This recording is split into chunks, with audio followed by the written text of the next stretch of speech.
ತತ್ಸತ್. ಎಲ್ಲರಿಗೆ ನಮಸ್ಕಾರ. ಕುಮಾರ ಸಂಭವ, ರಘುವಂಶ, ಮೇಘದೂತ, ಶಾಕುಂತಲ ಮೊದಲಾದ ಮಹಾಕೃತಿಗಳನ್ನು ಎಷ್ಟು ಬಾರಿ ಅವಲೋಕನೆ ಮಾಡಿದರೂ ಕೂಡ ಸ್ವಾರಸ್ಯ ತೀರುವಂಥದ್ದಲ್ಲ. ಆ ಒಂದು ಹಿನ್ನೆಲೆಯಲ್ಲಿ ರಘುವಂಶವಂತೂ ಮತ್ತು ಮಿಗಿಲಾದ ಮಾಧುರ್ಯ ಸ್ವಾರಸ್ಯಗಳನ್ನು ತುಂಬಿಕೊಡುವಂಥದ್ದು. ಈ ಎರಡನೇ ಕಂತಿನ 3ನೇ ದಿವಸದಲ್ಲಿ 5ನೇ ಸರ್ಗದ ಆರಂಭದಲ್ಲಿ ನಾವಿದ್ದೀವಿ.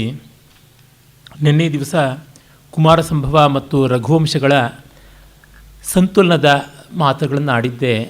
ಅದಕ್ಕೊಂದಿಷ್ಟು ಅನುವಚನ. ಕುಮಾರ ಸಂಭವ ಆಳವನ್ನು ಪ್ರಾಧಾನ್ಯವಾಗಿ ಇಟ್ಟುಕೊಂಡಿರುವಂಥದ್ದು, ರಘುವಂಶ ಅಗಲವನ್ನು ಪ್ರಧಾನವಾಗಿ ಗಮನಿಸಿಕೊಂಡಂಥದ್ದು. ಆಳ ಅಗಲಕ್ಕೆ ವಿರೋಧಿ, ಅಗಲ ಆಳಕ್ಕೆ ವಿರೋಧಿ ಅನ್ನುವ ಕಲ್ಪನೆ ನಮ್ಮದಾಗಬಾರದು. ಆಳ ಅಗಲಗಳು ಪರಸ್ಪರ ಪೂರಕವಾಗಿ ಇರುವುದಕ್ಕೆ ಸಾಧ್ಯ ಮಾತ್ರವಲ್ಲ, ಸಾಧು ಕೂಡ. ಹಾಗೆ ರಘುವಂಶದ ಹರಹು, ಕುಮಾರ ಸಂಭವದ ಆಳ, ಇವೆರಡನ್ನೂ ಗಮನಿಸಿದಾಗ ಎರಡು ರುಚಿಗಳಿಗೂ ಕೂಡ ಸಮನ್ವಯ ಇದೆ ಅಂತ ಗೊತ್ತಾಗುತ್ತದೆ. ಹಿಂದೊಮ್ಮೆ ಕಾಳಿದಾಸನ ಕಾವ್ಯ ಸಂಸ್ಕೃತಿ ಅನ್ನುವ ಶೀರ್ಷಿಕೆಯಲ್ಲಿ 8 ದಿವಸ ಮಾತನಾಡಿದಾಗ ಕಾಳಿದಾಸನ ಕೃತಿಗಳ ಒಂದು ದಾರ್ಶನಿಕ ಆನುಪೂರ್ವಿ ಯಾವುದಿರಬಹುದು ಅಂತ ಹೇಳ್ತಾ, ಕುಮಾರ ಸಂಭವದಲ್ಲಿ ಆತ ಅತ್ಯಂತ ಉನ್ನತವಾದ ಸಾಕ್ಷಾತ್ಕಾರ ಮಾಡಿಕೊಂಡ, ಎಲ್ಲರಿಗಿಂತ ಕಷ್ಟ ಆಗುವಂಥದ್ದು, ಎಲ್ಲದಕ್ಕಿಂತ ಕಷ್ಟ ಆಗುವುದು ಕಾಮ ಅನ್ನುವ ತೃತೀಯ ಪುರುಷಾರ್ಥವನ್ನು ಹದವಾಗಿ ನೋಡಿಕೊಳ್ಳೋದ್ರೊಳಗೆ ಅಲ್ಲಿ ಸರಿಯಾದ ಒಂದು ಹದವನ್ನು ಸಾಧಿಸಿದ ಮೇಲೆ ಇನ್ನು ಮಿಕ್ಕವೆಲ್ಲ ತಮ್ಮ ಸ್ಥಾನಗಳನ್ನು ತಾವೇ ನೋಡಿಕೊಳ್ಳುತ್ತವೆ. ಕಾರಣ, ಕಾಮ ಅನ್ನುವುದನ್ನು ಈಡೇರಿಸೋದಕ್ಕೆ ಅರ್ಥ ಅನ್ನುವುದಿರುವುದು, ಈ ಅರ್ಥಕಾಮಗಳ ಒಂದು ವ್ಯವಸ್ಥೆಯನ್ನು ಮಾಡೋದಕ್ಕೆ ಧರ್ಮ ಅನ್ನುವುದಿರುವುದು. ಇವು ಮೂರು ಸರಿಯಾದ ಮೇಲೆ ಮೋಕ್ಷ ಸ್ವತಃ ಸಿದ್ಧವಾಗುತ್ತದೆ ಅಂತ. ಮತ್ತು ನಮಗೆ ತುಂಬ ದೊಡ್ಡ ಸಮಸ್ಯೆ ಬರುವುದೇ ಕಾಮ ಅನ್ನುವ ಬಯಕೆಯನ್ನು ನಿಭಾಯಿಸುವಂಥದ್ದು. ಕಾರಣ, ಮನುಷ್ಯ ಮೂಲಭೂತವಾಗಿ ಬಯಕೆಯೇ ಆಗಿದ್ದಾನೆ.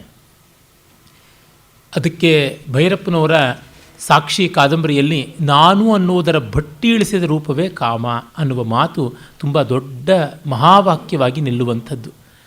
ನಮ್ಮ ಬಯಕೆಗಳೇ ನಾವು, ನಮ್ಮ ಬಯಕೆಗಳಿಗಿಂತ ಮಿಗಿಲಾಗಿ ನಾವು ಏನೂ ಆಗಿಲ್ಲ. ಹೀಗಾಗಿ ಕಾಮ ಮೀಮಾಂಸೆಯನ್ನು ವಿಶೇಷವಾಗಿ ಮಾಡಿದ ದೊಡ್ಡ ಮಹಾಕೃತಿ ಕುಮಾರ ಸಂಭವ. ಅಲ್ಲಿಂದ ಸಾಕ್ಷಾತ್ಕಾರ ಮಾಡಿಕೊಂಡ ಕಾಮವನ್ನು ಸುಟ್ಟರೆ ಸಾಕಾಗೋಲ್ಲ, ಸುಟ್ಟು ತನಗೆ ಮಾತ್ರ ಕಾಣುವಂತೆ ಮಾಡಿಕೊಳ್ಳಬೇಕು ಅನ್ನುವಂಥದ್ದು. ಹೀಗಾಗಿ ಸುಟ್ಟ ಕಾಮ, ಕೆಟ್ಟ ಕಾಮ, ಮತ್ತೆದ್ದ ಕಾಮ, ಆಪ್ತ ಕಾಮ ಅಂತನ್ನುವುದನ್ನು ಮಾಡಿಕೊಂಡ. ಆಮೇಲೆ ಅದರ ಸಮಗ್ರಾನ್ವಯವೇ ರಘುವಂಶವಾದದ್ದು. ಅಹಂ ಬ್ರಹ್ಮಾಸ್ಮಿ ಅನ್ನುವ ಒಂದು ಮಹಾವಾಕ್ಯಕ್ಕೆ ನಿದರ್ಶನದಂತೆ ಕುಮಾರ ಸಂಭವ ಇದ್ದರೆ, ಸರ್ವಂ ಕಲ್ವಿದಂ ಬ್ರಹ್ಮ ಅನ್ನುವ ಮಹಾವಾಕ್ಯಕ್ಕೆ ನಿದರ್ಶನ ಎನ್ನುವಂತೆ ರಘುವಂಶ ತೋರಿಕೊಳ್ಳುತ್ತದೆ. ಒಂದು ಜ್ಞಾನಿಯ ಸಾಕ್ಷಾತ್ಕಾರ ಅದು ಕುಮಾರ ಸಂಭವ ಆದರೆ, ಜ್ಞಾನಿಯ ಲೋಕ ಸಂಗ್ರಹ ಅಂದರೆ ಜಗಜ್ಜೀವನ ತತ್ವ, ಜಗಜ್ಜೀವೇಶ್ವರ ಯೋಗ, ನಿರ್ಲೇಪ ಕರ್ಮಯೋಗ ಅಂತ ಏನು ಕರೀತಾರೆ, ಅದು ಕುಮಾರ ಸಂಭವದ ಪರಿಣತ ಫಲವಾಗಿ ಬಂದ ರಘುವಂಶದಲ್ಲಿ ತೋರುತ್ತದೆ. ಅಂದರೆ ಎರಡೂ ಒಂದೇ ನಾಣ್ಯದ ಮುಖಗಳು. ಯಾವುದು? ಸಮಗ್ರ ಜೀವನ ಅನ್ನುವುದಕ್ಕೆ ಒಂದು ತತ್ವ ದರ್ಶನ, ಇನ್ನೊಂದು ತತ್ವಾನುಷ್ಠಾನ. ದರ್ಶನ ಮತ್ತು ಅನುಷ್ಠಾನಗಳು ಬೇರೆ ಅಲ್ಲ. ಈ ದೃಷ್ಟಿಯಿಂದ ನೋಡಿದ್ರೆ ದರ್ಶನ, ಎ ಗ್ರೇಟ್ ವಿಷನ್, ಅದು ಕುಮಾರ ಸಂಭವದಲ್ಲಿ ಕಂಡರೆ ಎ ಗ್ರೇಟ್ ಅಪ್ಲಿಕೇಶನ್ ಅನ್ನುವಂಥದ್ದು ರಘುವಂಶದಲ್ಲಿ ಕಾಣಿಸುತ್ತದೆ. ಈ ಅಪ್ಲಿಕೇಶನ್ ಅನ್ವಯದ ಕಾರಣವೇ ರಘುವಂಶದಲ್ಲಿ ವಿಸ್ತಾರ, ಹರಹು ಹೆಚ್ಚು ಬಗೆ ಬಗೆಯಲ್ಲಿ ನಾವು ಕಾಣ್ತೀವಿ. ಉದಾಹರಣೆಗೆ ಉಪಮಾ ಕಾಳಿದಾಸಸ್ಯ ಅನ್ನುವ ಮಾತಿಗೆ ನಾವು ಪುರಾವೆಯನ್ನು ಕೊಡಬೇಕು ಅಂದರೆ 10-15 ಉಪಮೆಗಳಿಗಿಂತ ಜಾಸ್ತಿ ಇಡೀ ಕುಮಾರ ಸಂಭವದಲ್ಲಿ ಕಾಣಿಸೋದಿಲ್ಲ. ಆದರೆ 150-200 ಉಪಮೆಗಳನ್ನು ನಾವು ರಘುವಂಶದಲ್ಲಿ ನೋಡ್ತೀವಿ. ಕಾಳಿದಾಸನನ್ನು ಬಹುಶಾಸ್ತ್ರಗಳಲ್ಲಿ ಪಾರೀಣನಾದ ಕವಿ ಅನ್ನುವ ಮಾತನ್ನು ಸಾಬೀತುಪಡಿಸಬೇಕಾದರೆ ಕುಮಾರ ಸಂಭವದಲ್ಲಿ 3-4 ದೃಷ್ಟಾಂತ ಸಿಗುತ್ತೋ ಇಲ್ವೋ, ರಘುವಂಶದಲ್ಲಿ ಒಂದು 40-50 ದೃಷ್ಟಾಂತಗಳು ನಮಗೆ ಲೀಲಾಚಾಲವಾಗಿ ಸಿಗುವಂಥದ್ದಾಗುತ್ತದೆ. ಹೀಗೆ ನೋಡಿದಾಗ ಬದುಕಿನ ಅನ್ವಯದ ವೈವಿಧ್ಯ, ವೈಪುಲ್ಯ, ವಿಸ್ತಾರಗಳನ್ನು ನಾವು ಕಾಣುವುದಾಗುತ್ತದೆ. ಒಂದು ಮಾತನ್ನು ಹೇಳಬೇಕು ಅಂದರೆ, ಸಪ್ತಸ್ವರಗಳ ಸಾಕ್ಷಾತ್ಕಾರ ಕುಮಾರ ಸಂಭವ ಆದರೆ, ಮಂದ್ರಷಡ್ಜದಿಂದ ತಾರಷಡ್ಜದವರೆಗೆ ಸರಿಗಮ ಪದನಿಸ ಅನ್ನುವಂಥದ್ದು 8 ಸರ್ಗಗಳ ಕುಮಾರ ಸಂಭವದ್ದಾದರೆ, ಅವುಗಳ ಮೂಲಕವಾಗಿ ಒಂದು ದೊಡ್ಡ ಕೃತಿಯನ್ನು ಹೇಗೆ ಹಾಡಬಹುದು ಅಂತ ತೋರಿಸಿಕೊಡ್ತಕ್ಕಂಥದ್ದು ರಘುವಂಶ. ಆ ದೃಷ್ಟಿಯಿಂದ ಕಂಡಾಗ ನಮಗೆ ತಿಳಿಯುತ್ತದೆ, ಈ 2 ಕಾವ್ಯಗಳಲ್ಲಿ ಒಂದಕ್ಕೆ ಇನ್ನೊಂದು ಪೂರಕವಾದ ಭಾವವೇ ಉಂಟು, ಬೇರೆ ಯಾವುದೂ ಅಲ್ಲ. ಇದನ್ನು ಗಮನಿಸಿಕೊಂಡರೆ ಕುಮಾರ ಸಂಭವ ಪಕ್ಷಪಾತಿಗಳು ರಘುವಂಶವನ್ನು ಗೌರವದಿಂದ ಕಾಣಬಲ್ಲರು ಅಂತ ಅನಿಸುತ್ತೆ. ರಘುವಂಶವನ್ನು ಇನ್ನು ಮುಂದುವರಿಸೋಣ. ರಘು ಮಹಾರಾಜನ ಬಳಿಗೆ ಕೌತ್ಸ ಅನ್ನುವ ಒಬ್ಬ ವರತಂತು ಮಹರ್ಷಿ ಶಿಷ್ಯ ಬಂದಿದ್ದಾನೆ. ಬಂದು ಗುರುದಕ್ಷಿಣೆಯನ್ನು ಕೊಡಬೇಕು ಅನ್ನುವ ಕಾಮನೆಯಿಂದ ಬಂದು ಅವನಲ್ಲಿ ತನ್ನ ನಿವೇದನೆ ಮಾಡಿಕೊಳ್ಳೋದಕ್ಕೆ ಮುಂಚೆಯೇ ಆತನನ್ನು ಆಶ್ರಮದ ಕ್ಷೇಮ ಸಮಾಚಾರಗಳನ್ನು ಕುರಿತು ಕೇಳ್ತಾ ಬೇರೆ ಬೇರೆ ರೀತಿಯಲ್ಲಿ ಪರಿಪ್ರಶ್ನೆ ಮಾಡ್ತಾ ಇದ್ದಾನೆ. ಅದನ್ನು ನಾವು ನೋಡಿದ್ವಿ 12ನೆಯ ಶ್ಲೋಕ 5ನೇ ಸರ್ಗದಲ್ಲಿ. ಇತ್ಯರ್ಘ್ಯ ಪಾತ್ರಾನುಮಿತ ವ್ಯಯಸ್ಯ ರಘೋರುದಾರಾಮಪಿ ಗಾಂ ನಿಶಮ್ಯ ಸ್ವಾರ್ಥೋಪಪತ್ತಿಂ ಪ್ರತಿ ದುರ್ಬಲಾಶಃ ತಮಿತ್ಯವೋಚದ್ವರತಂತು ಶಿಷ್ಯ. ಇತ್ಯರ್ಘ್ಯ ಪಾತ್ರಾನುಮಿತವ್ಯಯಸ್ಯ, ಇವನಿಗೆ ಸಮೃಣ್ಮಯೇ ವೀತ ಹಿರಣ್ಮಯತ್ವಾತ್ ಅಂತ ಹಿಂದೆಯೇ ಬಂಗಾರವನ್ನೆಲ್ಲ ದಾನ ಕೊಟ್ಟಿದ್ದರಿಂದ, ತಾಮ್ರ ಹಿತ್ತಾಳೆ ಬೆಳ್ಳಿಗಳನ್ನು ದಾನ ಕೊಟ್ಟಿದ್ದರಿಂದ ಮಣ್ಣಿನ ತಟ್ಟೆಯಲ್ಲಿ ಅವನ ಕಾಲಿರಿಸಿ ಮಣ್ಣಿನ ಗಿಂಡಿಯಿಂದ ನೀರನ್ನು ಸುರಿಸಿ ಕಾಲು ತೊಳೆದು ತಲೆಗೆ ಪ್ರೋಕ್ಷಣೆ ಮಾಡಿಕೊಂಡಿದ್ದ ರಘುವಿನ ಶ್ರೀಮಂತಿಕೆಯಷ್ಟು ಇವನಿಗೆ ಅನುಮಿತವಾಗಿಬಿಡ್ತು. ಅರ್ಘ್ಯಪಾತ್ರ ಅನುಮಿತ ವ್ಯಯ, ಇದರಿಂದಲೇ ಅವನು ಎಷ್ಟು ಮಟ್ಟಿಗೆ ದಾನ ಮಾಡಿದ್ದಾನೆ ಅನ್ನೋದು ತಿಳಿದು ಬಿಡ್ತು ಅಂತ. ದಾನಿಯ ದಾರಿದ್ರ್ಯಕ್ಕಿಂತ ಮಧುರವಾದದ್ದು ಯಾವುದಿಲ್ಲ, ವಿಷಾದಭರಿತವಾದದ್ದು ಯಾವುದಿಲ್ಲ. ಕೊಟ್ಟು ಖಾಲಿಯಾಗಿರುವಂಥ ದಾನಿಗೆ ಅಮೋಘವಾದ ಮಾಧುರ್ಯ ಇರುತ್ತದೆ. ಶರತ್ಕಾಲದ ಮೇಘದ ಬೆಳ್ಪಿಗಿಂತ ಸುಂದರವಾದದ್ದು ಮಳೆಗಾಲದ ಮೋಡದಲ್ಲಿ ಏನಿದೆ ಅಂತ ಒಬ್ಬ ಕವಿ ಹೇಳ್ತಾನೆ. ಯಾಕೆಂದರೆ ಕೊಟ್ಟು ಖಾಲಿಯಾದ ಕೈಗೆ ಒಂದು ಮಾರ್ಧವ ಮಾಧುರ್ಯ ಬಂದುಬಿಡುತ್ತೆ ಅಂತ. ಆ ರೀತಿಯಲ್ಲಿ ಇವನು ಎಲ್ಲವನ್ನೂ ಕಳೆದುಕೊಂಡು, ದಾನ ಕೊಟ್ಟು ಕಳ್ಕೊಂಡು ಒಂದು ದಾನ ಫಲದ ದೇದೀಪ್ಯಮಾನವಾದ ವರ್ಚಸ್ಸು ಅವನಲ್ಲಿ ಇದೆ. ಆದರೆ ತನಗೇನು ಪ್ರಯೋಜನಕ್ಕೆ ಬರೋಲ್ಲ. ಹಾಗಾಗಿ ದುರ್ಬಲಾಶಃ, ತನಗಿನ್ಯಾವುದು ಸಿಗುವುದಿಲ್ಲ ಗುರುದಕ್ಷಿಣೆಗೆ ಉಪಪತ್ತಿ ಅಂತ ಅಂದುಕೊಂಡು ಸ್ವಾರ್ಥೋಪಪತ್ತಿಂ ಪ್ರತಿ ದುರ್ಬಲಾಶಃ ಇತ್ಯವೋಚತ್ ವರತಂತು ಶಿಷ್ಯ. ಅಲ್ಲಿ ವರತಂತು ಶಿಷ್ಯ ಅನ್ನೋ ಶಬ್ದ ಸಾಭಿಪ್ರಾಯವಾಗಿದೆ. ಆ ಗುರುವಿಗೆ ದಕ್ಷಿಣೆ ಕೊಡಬೇಕಾಗಿದ್ದರಿಂದ ಇನ್ನು ವರತಂತು ಶಿಷ್ಯ, ಅದನ್ನು ಮುಗಿಸಿ ಕೊಡದ ಹೊರತು ತನಗೆ ಗುರುವಿನ ಋಣ ತೀರುವುದಿಲ್ಲ. ಸರ್ವತ್ರ ನೋವರ್ತಮವೇಹಿ ರಾಜನ್, ರಾಜ ನೀನು ಎಲ್ಲ ಕಡೆಯಲ್ಲಿಯೂ ಕೂಡ ಪ್ರಶಸ್ತನಾಗಿರ್ತಕ್ಕಂಥವನು, ಸ್ವಾಸ್ಥ್ಯವನ್ನು ಉಂಟು ಮಾಡ್ತಕ್ಕಂಥವನು, ಕೃಷಿ ಗೋರಿಕ್ಷಾ ಮೊದಲಾದ ಎಲ್ಲ ರೀತಿಯಿಂದಲೂ ವ್ಯವಸ್ಥೆ ಮಾಡ್ತಕ್ಕಂಥವನು. ನಾಥೇ ಕುತಸ್ತ್ವೈ ಅಶುಭಂ ಪ್ರಜಾನಾಂ ಸೂರ್ಯೇ ತಪತ್ಯಾವರಣಾಯ ದೃಷ್ಟೇ ಕಲ್ಪೇತ ಲೋಕಸ್ಯ ಕಥಂ ತಮಿಸ್ರ.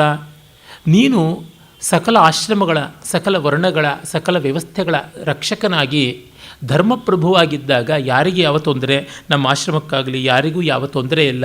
ಬಾನಲ್ಲಿ ಭಾನು ಬೆಳಗುತ್ತಾ ಇರೋವರೆಗೂ ಕತ್ತಲೆ ಏನೂ ಮಾಡೋದಕ್ಕೆ ಸಾಧ್ಯ ಇಲ್ಲ ಅಲ್ಲವಾ ಅನ್ನುವ ಮಾತನ್ನು ಹೇಳ್ತಾನೆ. ಇಲ್ಲಿ ವಾರ್ತ ಅನ್ನುವಂಥ ಶಬ್ದ ತುಂಬ ಚೆನ್ನಾಗಿರ್ತಕ್ಕಂಥದ್ದು. ಸರ್ವತ್ರನೋ ವಾರ್ತಂ ಅವೇಹಿ. ವಾರ್ತಂ ಅಂತಂದರೆ ನೆಮ್ಮದಿ, ಸುಸ್ಥಿರತೆ ಅನ್ನುವಂಥ ಅರ್ಥ. ವೃತ್ತಕ್ಕೆ ಸಂಬಂಧಪಟ್ಟದ್ದು ವಾರ್ತ. ವೃತ್ತ ಅಂದರೆ ನಡವಳಿಕೆ, ಆ ನಡವಳಿಕೆಗೆ ಸಂಬಂಧಪಟ್ಟಿದ್ದು ವಾರ್ತ. ಬದುಕಿನ ಎಲ್ಲ ಮುಖಗಳು ಕೂಡ ನೆಮ್ಮದಿಯಾಗಿರ್ತಕ್ಕಂಥದ್ದು ನಿನ್ನ ರಾಜ್ಯಭಾರದ ಲಕ್ಷಣ ಅದಾಗಿದೆ. ಆದರೆ ಭಕ್ತಿ ಪ್ರತೀಕ್ಷೇಷು ಕುಲೋಚಿತಾತೆ ಪೂರ್ವಾನ್ ಮಹಾಭಾಗತಯಾತಿಶೇಷೆ ವ್ಯತೀತ ಕಾಲಸ್ತ್ವಮಹಭ್ಯುಪೇತಃ ತ್ವಾಮರ್ತಿ ಭಾವಾತ್ ಇತಿ ಮೇ ವಿಷಾದಃ. ಭಕ್ತಿ ಪ್ರತೀಕ್ಷೇಷು ಕುಲೋಚಿತಾತೆ, ಪೂಜ್ಯರಲ್ಲಿ ಪ್ರತೀಕ್ಷ್ಯರು ಅಂದರೆ ನಾವು ನಿರೀಕ್ಷೆ ಮಾಡ್ತಕ್ಕಂಥ ವ್ಯಕ್ತಿಗಳು ಯಾರು ಅಂಥವ್ರು, ಯಾರ ನಿರೀಕ್ಷೆಯಲ್ಲಿ ನಾವಿರ್ತೀವೋ ಅಂಥವರು ಪೂಜ್ಯರು, ಪ್ರತೀಕ್ಷ್ಯರು. ಪ್ರತೀಕ್ಷಾ ಅಂದರೆ ಒಬ್ಬರಿಗಾಗಿ ಎದುರು ನೋಡುವಿಕೆ. ಹಾಗೆ ಎದುರು ನೋಡಲ್ಪಡುವಿಕೆ ಯಾರಿಂದಲಾಗಿ ಬರುತ್ತದೆಯೋ ಅಂಥವರು ಪ್ರತೀಕ್ಷ್ಯರು. ಅವರಲ್ಲಿ ಗೌರವ ನಿಮ್ಮ ಕುಲಕ್ಕೆ ಉಚಿತವಾದದ್ದು. ರಘುವಂಶದವರು ಯಥಾ ಕಾಮಾರ್ಚಿತಾರ್ಥಿನಾಮ್ ಅಂತ ಹೇಳ್ತಾರಲ್ಲ, ಆ ಮಾತಿಗೆ ಪುರಾವೆಯಾಗಿ ಇಡೀ ಈ ಸರ್ಗ ಇರುವಂಥದ್ದು. ಹಾಗಾಗಿ ಮಹಾಭಾಗ ನಿನ್ನಲ್ಲಿ ಅದು ತಯ ಅತಿಶೇಷೆ, ಆ ಒಂದು ಗುಣ ನಿನ್ನಲ್ಲಿ ಮತ್ತೂ ಅತಿಶಯವಾಗಿ ಕಾಣಿಸ್ತಾ ಇದೆ, ಇನ್ಯಾರಿಗೂ ಇಲ್ಲದೆ ಇರುವಂಥದ್ದು. ವ್ಯತೀತ ಕಾಲಸ್ತ್ವಮಹಂ ತ್ವಮಹಂ ಅಭ್ಯುಪೇತಃ. ಆದರೆ ನಾನು ಕಾಲ ಕಳೆದ ಮೇಲೆ ಬರ್ತಾ ಇದ್ದೀನಿ, ಅಕಾಲದಲ್ಲಿ ಬರ್ತಾ ಇದ್ದೀನಿ, ಕಾಲಾತೀತವಾದ ಮೇಲೆ ಬರ್ತಾ ಇದ್ದೀನಿ.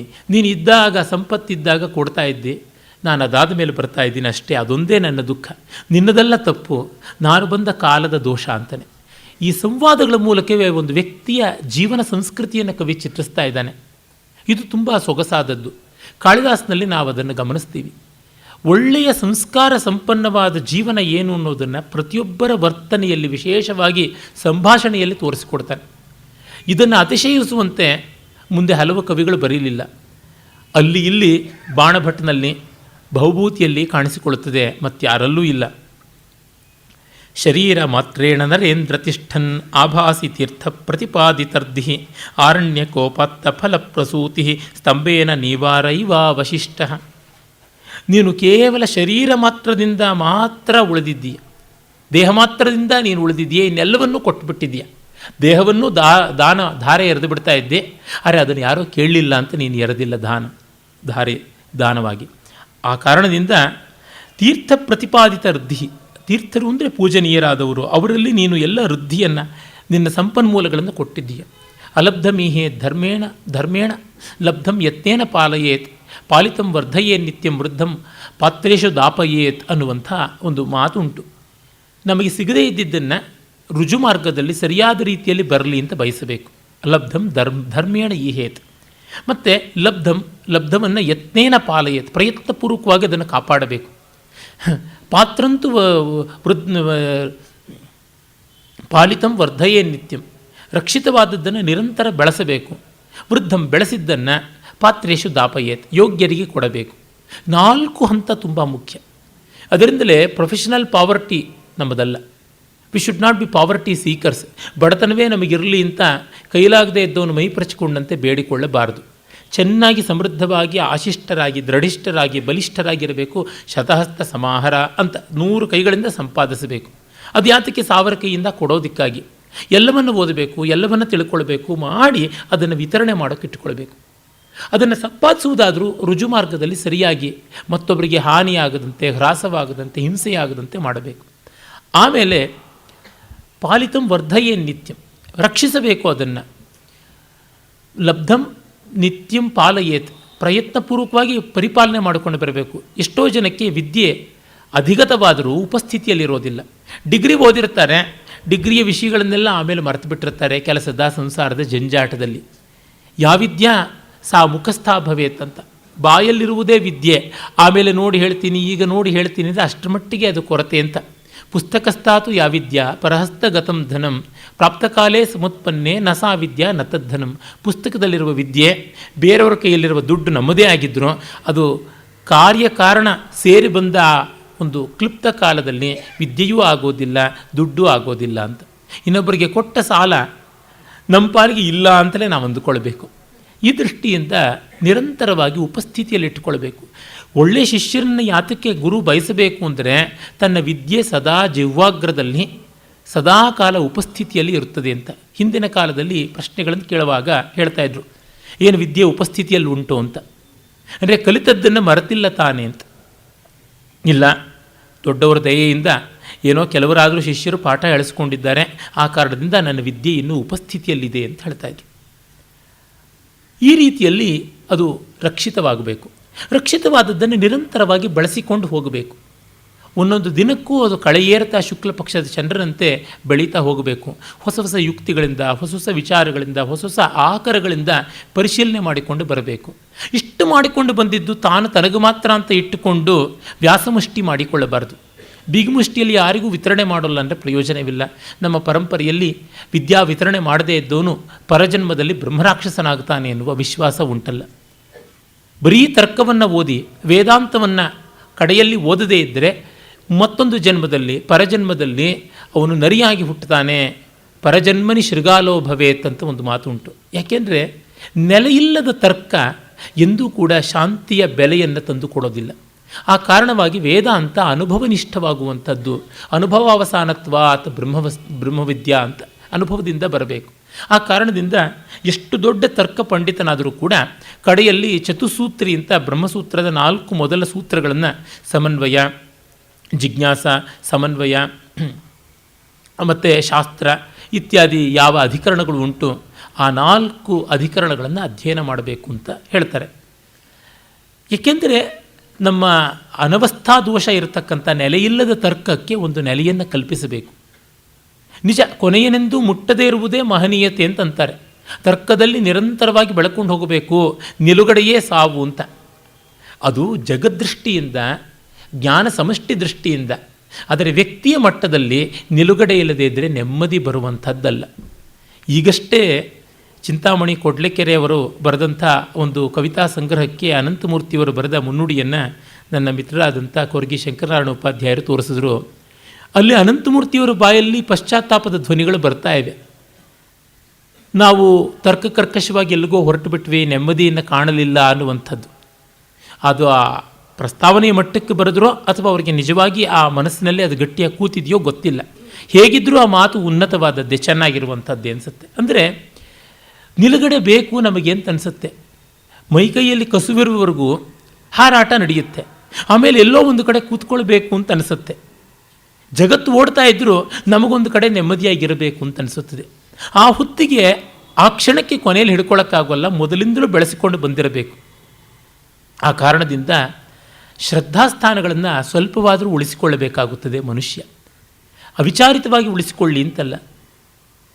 I know it is not the absolute yet I accept it ಅನ್ನುವಂಥ ಒಂದು ಆಹಾರ್ಯ ಸತ್ತಾ ರೂಪದಲ್ಲಿ ಆದರೂ ಅಂಗೀಕರಿಸಬೇಕಾದ ಅನಿವಾರ್ಯತೆ ಉಂಟು.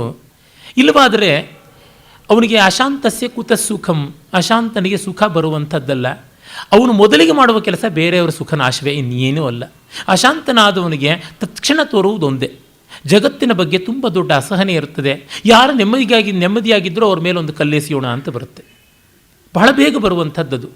ನೆಮ್ಮದಿಯಿಂದ ಇದ್ದವನು ಇನ್ನೇನು ಮಾಡದೇ ಇದ್ದರೂ ಯಾರಿಗೂ ತೊಂದರೆ ಮಾಡೋಲ್ಲ ಅನ್ನೋ ಮಾತನ್ನು ಪೂಜ್ಯರಾದ ಎಸ್ ಕೆ ರಾಮಚಂದ್ರಾಯರು ಹೇಳ್ತಾ ಇದ್ದರು. ಅದು ಬಹಳ ಸತ್ಯ ಅನಿಸುತ್ತೆ.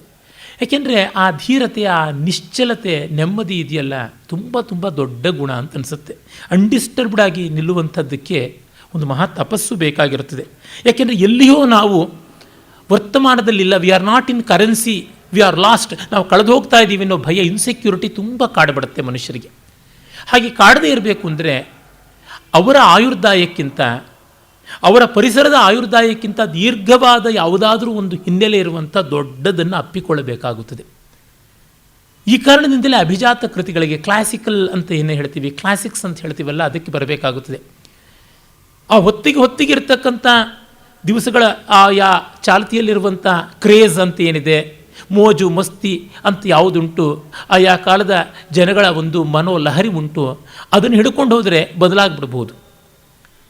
ಈಗ ಈ ಕ್ಷಣಕ್ಕೆ ಯಾವುದೋ ಒಂದು ಸಿನಿಮಾ ಹಾಡು ಒಂದು 5-6 ವರ್ಷಗಳ ಹಿಂದೆ ಎಲ್ಲೆಲ್ಲೂ ಕೂಡ ಜನಪ್ರಿಯವಾಗಿದ್ದು ಅನಿಸುತ್ತಿದೆ ಏಕೋ ಇಂದು. ಈ ಇಂದು ಇವತ್ತೇನು ಅನಿಸ್ತಾ ಇಲ್ಲ, ಆ ಹಾಡು ಎಲ್ಲೂ ಜಾಸ್ತಿ ಕೇಳಿ ಬರ್ತಾ ಇಲ್ಲ.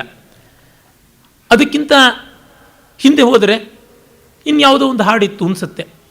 ನಾನು ವಿದ್ಯಾರ್ಥಿ ದಶೆಯಲ್ಲಿದ್ದಾಗ ದೇಹಕ್ಕೆ ಉಸಿರೇ ಸದಾಧಾರ, ಎಲ್ಲ ಆಧಾರ ಅಂತ ಕೇಳಿಸ್ತಾ ಇತ್ತು. ನಮ್ಮಮ್ಮನ ಕಾಲದಲ್ಲಿ ಇನ್ನು ಹಿಂದೆ ಇನ್ನೊಂದು ಹಾಡು ಕೇಳಿಸ್ತಾ ಇತ್ತು, ಆ ರೀತಿಯಾದದ್ದು, ಅತಿ ಮಧುರ ಅನುರಾಗ ಅಂತ ಕೇಳಿಸ್ತಾ ಇತ್ತು ಸ್ಕೂಲ್ ಮಾಸ್ಟ್ರದು. ಆ ಅತಿ ಮಧುರ ಅನುರಾಗವೂ ಕೂಡ ಅತಿ ಕಟು ಆಗೋಗ್ಬಿಡ್ತು, ಅನುರಾಗ ಹೋಗಿ ವಿರಾಗ ಆಗಿಬಿಡ್ತು, ದೇಹಕ್ಕೆ ಉಸಿರೇ ಆಧಾರ ಹೋಗಿ ನಿಟ್ಟುಸಿರಾಗ್ಬಿಡ್ತು. ಈಗ ಇವತ್ತೇನು ಅನ್ನಿಸ್ತಾ ಇಲ್ಲ. ಹೀಗಾಗಿ ಅತಿಮಧುರ ಅನುರಾಗ ಔಟ್ಡೇಟೆಡ್ ಆಗಿಬಿಡ್ತು, ದೇಹಕ್ಕೆ ಉಸಿರೋ ಅದು ಔಟ್ಡೇಟೆಡ್ ಆಯಿತು, ಇದು ಔಟ್ಡೇಟೆಡ್ ಆಯಿತು. ಇನ್ಯಾವುದೋ ಮುಂದೆ ಬರುತ್ತೆ ಏನೋ ಗೊತ್ತಿಲ್ಲ, ಬಂದು ಇದ್ದಿರಬಹುದು, ಅದು ಔಟ್ಡೇಟೆಡ್ ಆಗ್ಬೋದು. ಆದರೆ ಇವುಗಳ ಎಲ್ಲದರ ಹಿಂದೆಯೂ ಇರತಕ್ಕಂಥದ್ದು ಕೀರವಾಣಿ ರಾಗ, ಅದು ಮಾತ್ರ ಔಟ್ಡೇಟೆಡ್ ಆಗೋದಕ್ಕೆ ಸಾಧ್ಯ ಇಲ್ಲ. ನಮ್ಮ ಆಯುಷ್ಯದಲ್ಲಂತೂ ಔಟ್ಡೇಟೆಡ್ ಆಗೋಕ್ಕೆ ಸಾಧ್ಯ ಇಲ್ಲ. ನಮ್ಮ ಆಯುಷ್ಯ ಒಂದು 80 ವರ್ಷ ಅಂತಂದರೆ ಅದು ಈಚೆಗೆ ಒಂದು 30 ವರ್ಷ, ಅದರ ಆಚೆಗೆ ಒಂದು 50 ವರ್ಷ ಕೂಡ ಔಟ್ಡೇಟೆಡ್ ಆಗೋಕ್ಕೆ ಸಾಧ್ಯ ಇಲ್ಲ. ಯಾಕೆಂದರೆ ಕಲಿಗಿ ಉಂಟೆ ಅಂತ ತ್ಯಾಗರಾಜರು ಮಾಡಿದ ಕಾಲದಿಂದಲೂ ಪ್ರಸಿದ್ಧವಾಗಿದೆ ಕೀರವಾಣಿ. ಹಾಗಾಗಿ 150 ವರ್ಷದಿಂದ ಇದೆ, ಇನ್ನೂ 150 ವರ್ಷ ಹೋಗುತ್ತೆ. ಯಾಕೆಂದರೆ ಪಾಶ್ಚಾತ್ಯ ಸಂಗೀತದ ಮೈನರ್ ಸ್ಕೇಲೇ ಕೀರವಾಣಿ ಮೇಲೆ ನಿಂತಿರ್ತಕ್ಕಂಥದ್ದು. ಹಾಗಾಗಿ ಕೀರವಾಣಿಗೆ ಎಂದೂ ಕೂಡ ಕೊರಲು ಕೀರಲು ಬರೋದಿಲ್ಲ, ಉಳಿಸ್ಕೊಳ್ಳೋಣ. ಇದು ಕ್ಲಾಸಿಕಲ್ಸಲ್ಲಿರ್ತಕ್ಕಂಥ, ಕ್ಲಾಸಿಕ್ಸಲ್ಲಿರುವ ಅನುಕೂಲತೆ. ಕಾಳಿದಾಸ 1500-600 ವರ್ಷಗಳಿಂದಲೂ ಗಟ್ಟಿಯಾಗಿದ್ದಾನೆ. ಹಾಗಾಗಿ ಅವನ ಇನ್ಶೂರೆನ್ಸ್ ಪಾಲಿಸಿ ಇನ್ನೂ ಎಕ್ಸ್ಪೈರ್ ಆಗಿಲ್ಲ. ಬೇಕಾದಂತೆ ಟನ್ನುಗಟ್ಟಲೆ ದುಡ್ಡು ಕೊಟ್ಟು ಮುಗಿಸಿಬಿಟ್ಟಿದ್ದಾರೆ. ಬೇಕಾದಷ್ಟು ಇನ್ಸ್ಟಾಲ್ಮೆಂಟ್ಸನ್ನು ಕೊಡೋದಕ್ಕೂ ಸಿದ್ಧ ಮಾಡಿ ಇಟ್ಕೊಂಡಿದ್ದಾರೆ. ಹಾಗಾಗಿ ಗಟ್ಟಿಯಾಗಿ ನಚ್ಚಿಕೊಂಡಿರ್ಬೋದು ಕಾಳಿದಾಸನನ್ನು. ಈ ದೃಷ್ಟಿಯಿಂದ ಕಂಡಾಗ ಮಹಾಕೃತಿಗಳನ್ನು ನಚ್ಚಿಕೊಳ್ಳೋದ್ರೊಳಗೆ ನಮಗೆ ನಾವು ಔಟ್ಡೇಟೆಡ್ ಆಗೋಲ್ಲ ಅನ್ನೋ ಒಂದು ಭರವಸೆ ಇರ್ತದೆ. ಹಾಗಲ್ಲದೆ ಆಗಿಂದ ಬಂದು ಹೋಗುವಂಥದ್ದನ್ನು ನಚ್ಚಿಕೊಂಡು ಬಿಟ್ಟರೆ ನಮ್ಮ ಅಹಂಕಾರಕ್ಕೆ ಪೆಟ್ಟು ಬೀಳುತ್ತೆ. ನಾವು ಪ್ರಪೋಸ್ ಮಾಡಿದ ಕ್ಯಾಂಡಿಡೇಟ್ ಠೇವಣಿ ಕಳ್ಕೊಂಡು ಬಿಟ್ಟರೆ ನಮ್ಮ ಗತಿ ಏನು ಅಂತ. ಇದಾಗದೇ ಇರೋದಕ್ಕೋಸ್ಕರವಾಗಿ ನಾವು ಪ್ರಯತ್ನ ಪಡಬೇಕು. ಆ ದೃಷ್ಟಿಯಿಂದ ಕಂಡಾಗ ಯತ್ನದಿಂದ ಬಂದಂಥದ್ದು ಅಲಬ್ಧಮಿಹೆ ಧರ್ಮೇಣ ಲಬ್ಧಂ ಯತ್ತೇನ ಪಾಲಯೇತ್ ಪಾಲಿತಂ ವರ್ಧಯೇ ನಿತ್ಯಂ ವೃದ್ಧಂ ಪಾತ್ರೇಶು ದಾಪಯೇತ್ ಅನ್ನುವಲ್ಲಿ ಯೋಗ್ಯರಿಗೆ ವಿತರಣೆ ಮಾಡಿದಾಗ ನಮಗೆ ಆ ಸಂತೋಷ ಹೆಚ್ಚಾಗುತ್ತದೆ. ನಾವು ಕೃತಾರ್ಥತೆಯನ್ನು ಪಡಿತೀವಿ. ವಿತರಣಶೀಲತೆಯಿಂದ ನಮ್ಮ ಅನುಭವ, ಆನಂದಾನುಭವ ಶಕ್ತಿ ಕೂಡ ಹೆಚ್ಚಾಗ್ತಾ ಬರುತ್ತದೆ. ಅದನ್ನು ಇಲ್ಲಿ ಹೇಳ್ತಾ ಇದ್ದಾನೆ. ನೀನು ದೇಹ ಮಾತ್ರದಿಂದ ಇದೆಯಾ, ತೀರ್ಥ ಅಂದರೆ ಯೋಗ್ಯರಿಗೆ ಪೂಜನೀಯರಿಗೆ ಎಲ್ಲವನ್ನ ಕೊಟ್ಟಿದ್ದೀಯಾ, ಈಗ ಹೇಗಿದ್ದೀಯಾ? ಅದಕ್ಕೆ ತನ್ನ ಆಶ್ರಮಾನುಭವದಿಂದಲೇ ಒಂದು ಉದಾಹರಣೆ ಕೊಡ್ತಾ ಇದ್ದಾನೆ, ದೃಷ್ಟಾಂತವನ್ನು ಕೊಡ್ತಾ ಇದ್ದಾನೆ. ಉಪಮಾಲಂಕಾರ ಆರಣ್ಯ ಕೋಪಾತ್ತ ಫಲಪ್ರಸೂತಿ ಸ್ತಂಭೇನ ನಿವಾರ ಇವಾವಶಿಷ್ಟ. ಕಾಡಿನಲ್ಲಿ ಕಾಡು ಜನರಾದಂಥ ಬೇಡರಾಗಲಿ ಋಷಿಗಳಾಗಲಿ ಯಾರು ಅಲ್ಲಿರ್ತಕ್ಕಂಥ ಗಿಡಗಳನ್ನು ನೋಡಿ ಧಾನ್ಯಗಳನ್ನು ಬಿಡಿಸ್ಕೋತಾರೆ. ನೀವಾರ ಅಂತಂದರೆ ಒಂದು ಜಾತಿಯ ನವಣೆ. ಆ ನವಣೆಯ ಜಾತಿಯ ತುದಿಯಲ್ಲಿರ್ತಕ್ಕಂಥ ತೆನೆಯನ್ನು ಕಿತ್ತ ಮೇಲೆ ಅದು ಕೇವಲ ಕಡ್ಡಿಯನ್ನು ಮಾತ್ರ ಯಾವ ಥರ ಉಳಿಸ್ಕೊಂಡಿರುತ್ತೆ. ಆರಣ್ಯಕ ಉಪಾತ್ತ ಫಲಪ್ರಸೂತಿ, ಕಾಡಿನ ಜನರಿಂದ ಬಳಸಿಕೊಳ್ಳಲ್ಪಟ್ಟಂಥ ಫಲದ ಕಾರಣದಿಂದ ಬರಿದಾಗಿರುವ ಕೇವಲ ಕಾಷ್ಠ ಮಾತ್ರ, ಕಡ್ಡಿ ಮಾತ್ರ ಇರುವಂತಹ ಇಶೀಕ ಮಾತ್ರಸ್ಥವಾದ ಒಂದು ನೀವಾರ ನವಣೆಯ ಗಿಡದಂತೆ ನೀನು ಬರೀ ಖಾಲಿ ಕೈಯಿಂದ ಇದೆಯಾ ಅಂತ ಇವನು ತನ್ನ ಪರಿಸರದ ಹೋಲಿಕೆ ಕೊಡ್ತಾನೆ. ಕಾಳಿದಾಸ ಇದಕ್ಕೆ ತುಂಬ ಪ್ರಸಿದ್ಧ. ಉಪಮಾ ಕಾಳಿದಾಸಸ್ಯ ಅನ್ನುವುದು ಇಂಥ ಮಾತುಗಳಿಂದಲೇ ಬಂದದ್ದು. ಹಾಗಾಗಿ ಸ್ಥಾನೇ ಭವಾನ್ ಏಕನರಾಧಿಪಸ್ಸನ್ ಅಕಿಂಚನತ್ವಂ ಮಖಜಂ ವ್ಯನಕ್ತಿ ಪರ್ಯಾಯ ಪೀತಸ್ಯ ಸುರೈರ್ಹಿಮಾಂಶೋ ಕಲಾಕ್ಷಯ ಶ್ಲಾಘ್ಯತರೋ ಹಿ ವೃದ್ಧೇ. ಭವಾನ್ ಏಕನರಾಧಿಪ, ನಿನಗೆ ಬರಿಗೈ ಇದ್ದರೂ ಕೂಡ ನೀನು ಇಡೀ ಜಗತ್ತಿಗೆ ಏಕಛತ್ರದ ಚಕ್ರವರ್ತಿ ಅನಿಸಿಕೊಂಡಿದ್ದೀಯಾ. ಅಕಿಂಚನತ್ವಂ ಮಖಜಂ ವ್ಯನಕ್ತಿ, ನಿನ್ನ ಅಕಿಂಚನತ್ವ ನ ಕಿಂಚನ, ಒಂದು ಸ್ವಲ್ಪವೂ ನಿನ್ನ ಕೈಯಲ್ಲಿಲ್ಲ ಅನ್ನೋದೇ ಅಕಿಂಚನ. ಆ ಆಕಿಂಚನ್ಯ ಬಡತನ ನಿನ್ನಲ್ಲಿ ಇದೆ. ಅದು ಎಲ್ಲಿಂದ ಬಂದಿರೋ ಬಡತನ? ದಾನಂ ಭೋಗೋ ನಾಶ ತಿಸ್ರೋಗತೆಯೋ ಭವಂತಿ ವಿತ್ತಸ್ಯ. ದಾನ, ಭೋಗ, ನಾಶ, ಇದು ದುಡ್ಡಿಗಿರುವ ಮೂರು ದಾರಿ. ತಾನು ಇನ್ನೊಬ್ಬರಿಗೆ ಎತ್ತಿ ಕೊಡೋದು, ಇಲ್ಲ ತಾನೇ ಅದಕ್ಕೆ ತೆತ್ತುಕೊಂಡು ಮಜಾ ಉಡಾಯಿಸೋದು, ತಾನೂ ತಿನ್ನ ಬೇರೆಯವ್ರಿಗೂ ಬಿಡ ಅಂತ ಆಗ್ಬಿಟ್ಟು ಅದು ನಾಯಿ ನರಿಗಳು ಪಾಲಾಗುವಂಥದ್ದು. ಈ ರೀತಿಯಾಗಿ ಮೂರು ಬಗೆ ಭಾಗ್ಯಕ್ಕೆ ಹಾದಿ ನೀನು ಮೊದಲ ಶ್ರೇಷ್ಠವಾದ ದಾರಿಯನ್ನು ಮಾಡಿಕೊಂಡಿದ್ದೀಯಾ.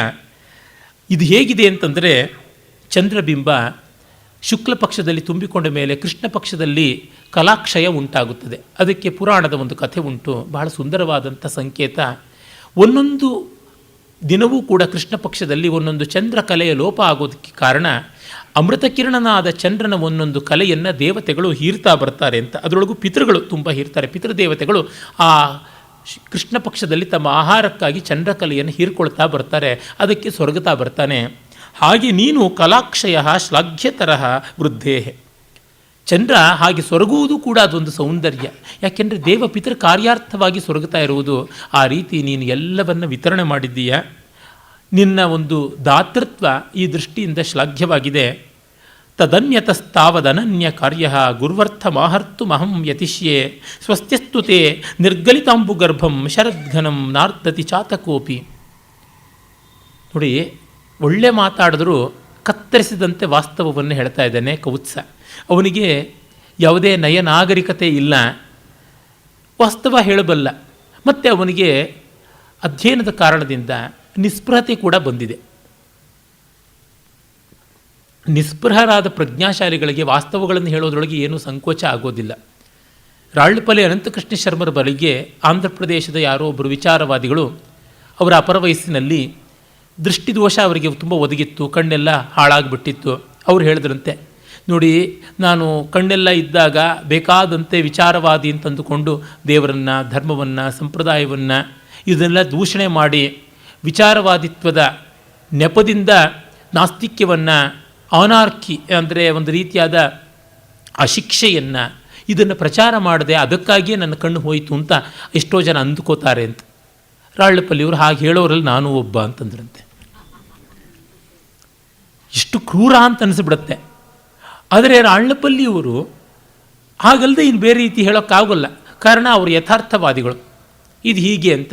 ಒಮ್ಮೆ ಡಿ ವಿ ಗುಂಡಪ್ಪನವರು ರಾಳ್ಪಲ್ಲಿಯವ್ರ ಜೊತೆಗೆ ಮಾತನಾಡ್ತಾ ಇದ್ದಾಗ ಕೇದಾರ ರಾಗದಲ್ಲಿ ನವರುಗಳ ಶೃಂಗಾರವನ್ನು ನಿರೂಪಣೆ ಮಾಡೋದಕ್ಕೆ ಆಗೋದಿಲ್ಲ ಅಂತಂದ ತಕ್ಷಣವೇ ಇವರು ಏನೂ ಚಕಾರ ಎತ್ತದೆ ವಾದ ಮಾಡದೆ ರಾಳ್ಳಪಲ್ಲಿಯವರು ಕ್ಷತ್ರಿಯನ ರಮ್ಮನವೇ ಸಮ್ಮುಖಾನ ರಾಯಭಾರಮುಲೇಲನೆ ಅನ್ನುವ ಪದವನ್ನು ಹಾಡಿದ್ರಂತೆ.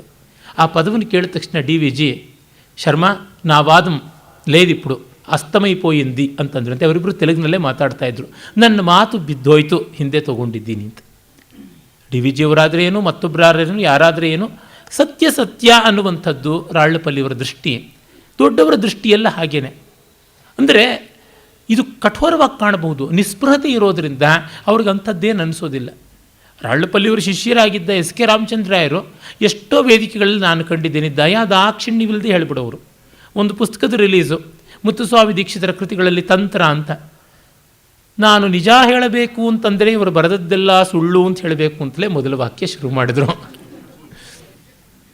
ಹಾಗೆಂತ ವ್ಯಕ್ತಿಗಳ ಮೇಲೆ ಏನೂ ಕಹಿ ಇಲ್ಲ. ಇಲ್ಲಿ ಅವನು ಹಾಗೆ ಹೇಳ್ತಾನೆ, ತದನ್ಯತಸ್ತಾವದ ಅನನ್ಯ ಕಾರ್ಯ ಗುರುವರ್ಥ ಮಾಹರ್ತು ಅಹಂ ಯತಿಷ್ಯೆ. ಅನನ್ಯ ಕಾರ್ಯ, ನನಗೆ ನನ್ನ ಗುರುದಕ್ಷಿಣೆಗಾಗಿ ಸಂಚಯನ ಮಾಡೋದು ಬಿಟ್ಟು ಸದ್ಯಕ್ಕೆ ಇನ್ಯಾವ ಕೆಲಸವೂ ಇಲ್ಲ. ಓನ್ಲಿ ಅಜೆಂಡಾ, ಓನ್ಲಿ ಅಬ್ಜೆಕ್ಟಿವ್ ನನಗಿರೋದು ಅದೊಂದೇ. ಅನನ್ಯ ಕಾರ್ಯ ತದನ್ಯತಃ, ಇನ್ಯಾವುದೋ ಬೇರೆ ಕಡೆಯಿಂದಲ ನನ್ನ ಗುರುವರ್ಥ ಮಾಹರ್ತು ಯತಿಷ್ಯ.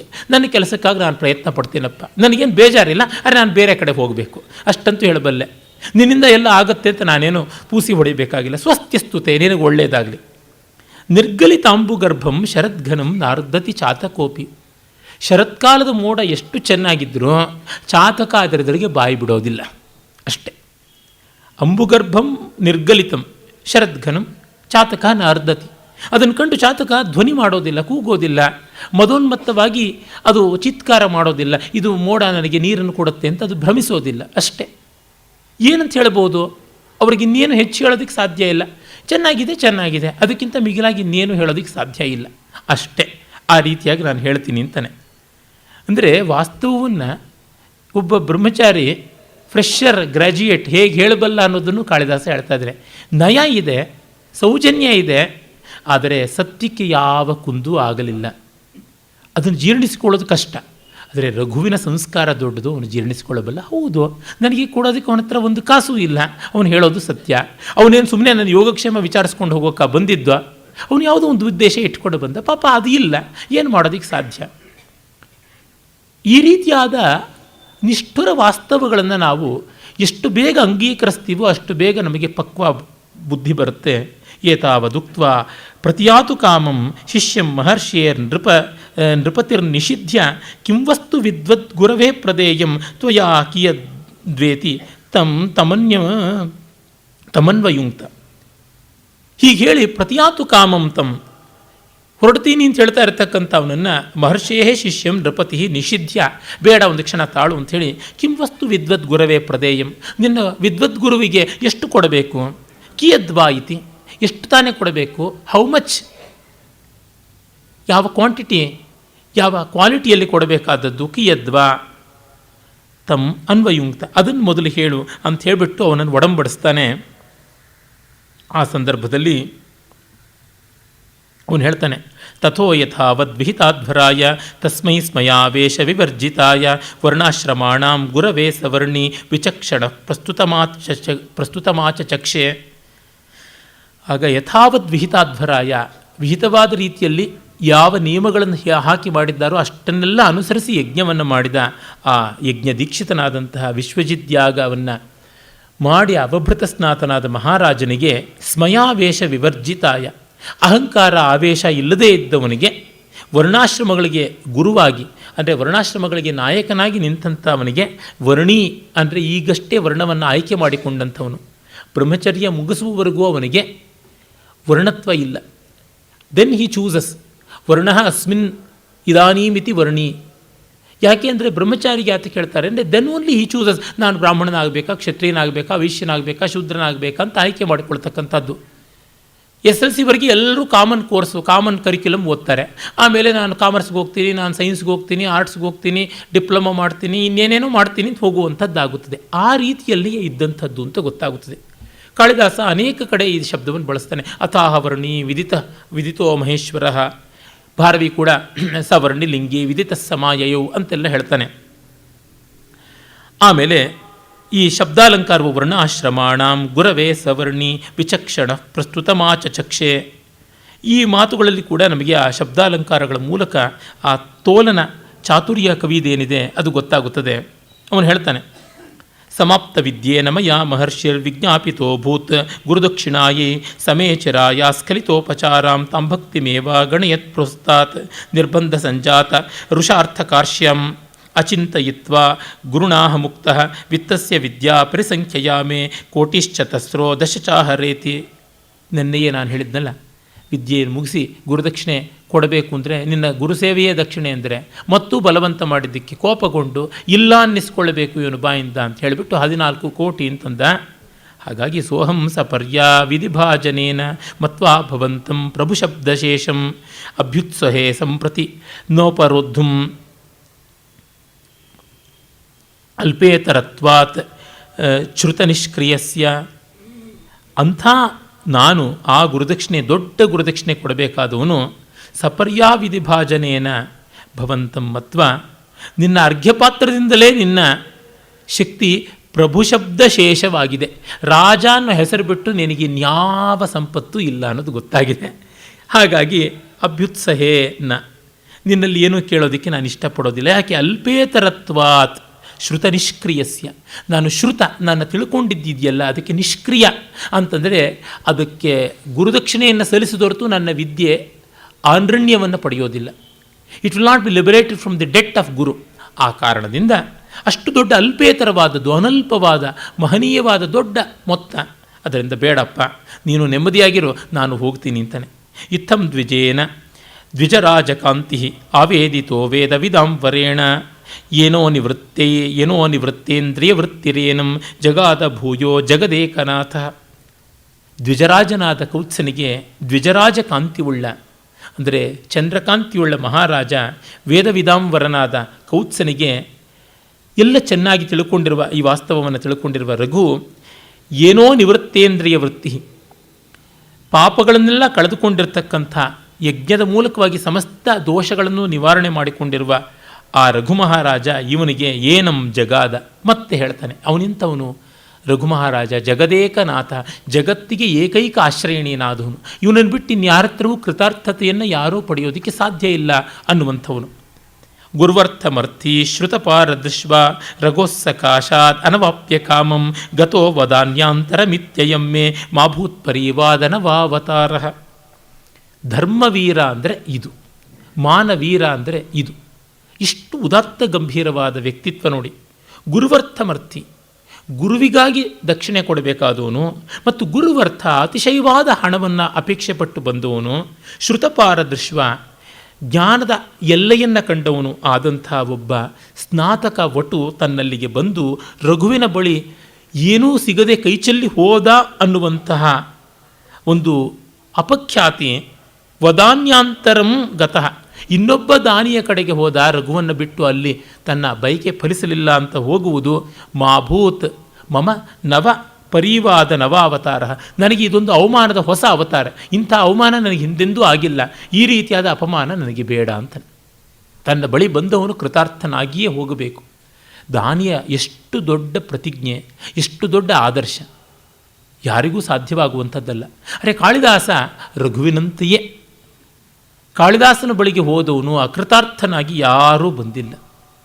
ಒಬ್ಬ ಸಂಗೀತಗಾರ ಹೋಗಲೇ ಕಾಳಿದಾಸನಿಗೊಂದಷ್ಟಿರುತ್ತೆ, ಒಬ್ಬ ಚಿತ್ರಕಲಾ ಕೋವಿದ ಹೋಗಲಿ ಕಾಳಿದಾಸನಿಗೊಂದಷ್ಟಿರುತ್ತೆ, ಒಬ್ಬ ನರ್ತಕ ಹೋಗಲಿ ಕಾಳಿದಾಸನಿಗೆ ಬೇಕಾದಷ್ಟು ಕೊಡೋದಕ್ಕಿದೆ, ಒಬ್ಬ ಕವಿ ಹೋದ್ರಂತೂ ತನ್ನನ್ನೇ ಕೊಟ್ಟು ಬಿಡ್ತಾನೆ, ಒಬ್ಬ ಜ್ಞಾನಿ ಹೋದರೂ ಕೊಡೋದಕ್ಕಿದೆ, ಒಬ್ಬ ರಾಜ ಹೋದರೂ ಕೊಡೋದಕ್ಕಿದೆ.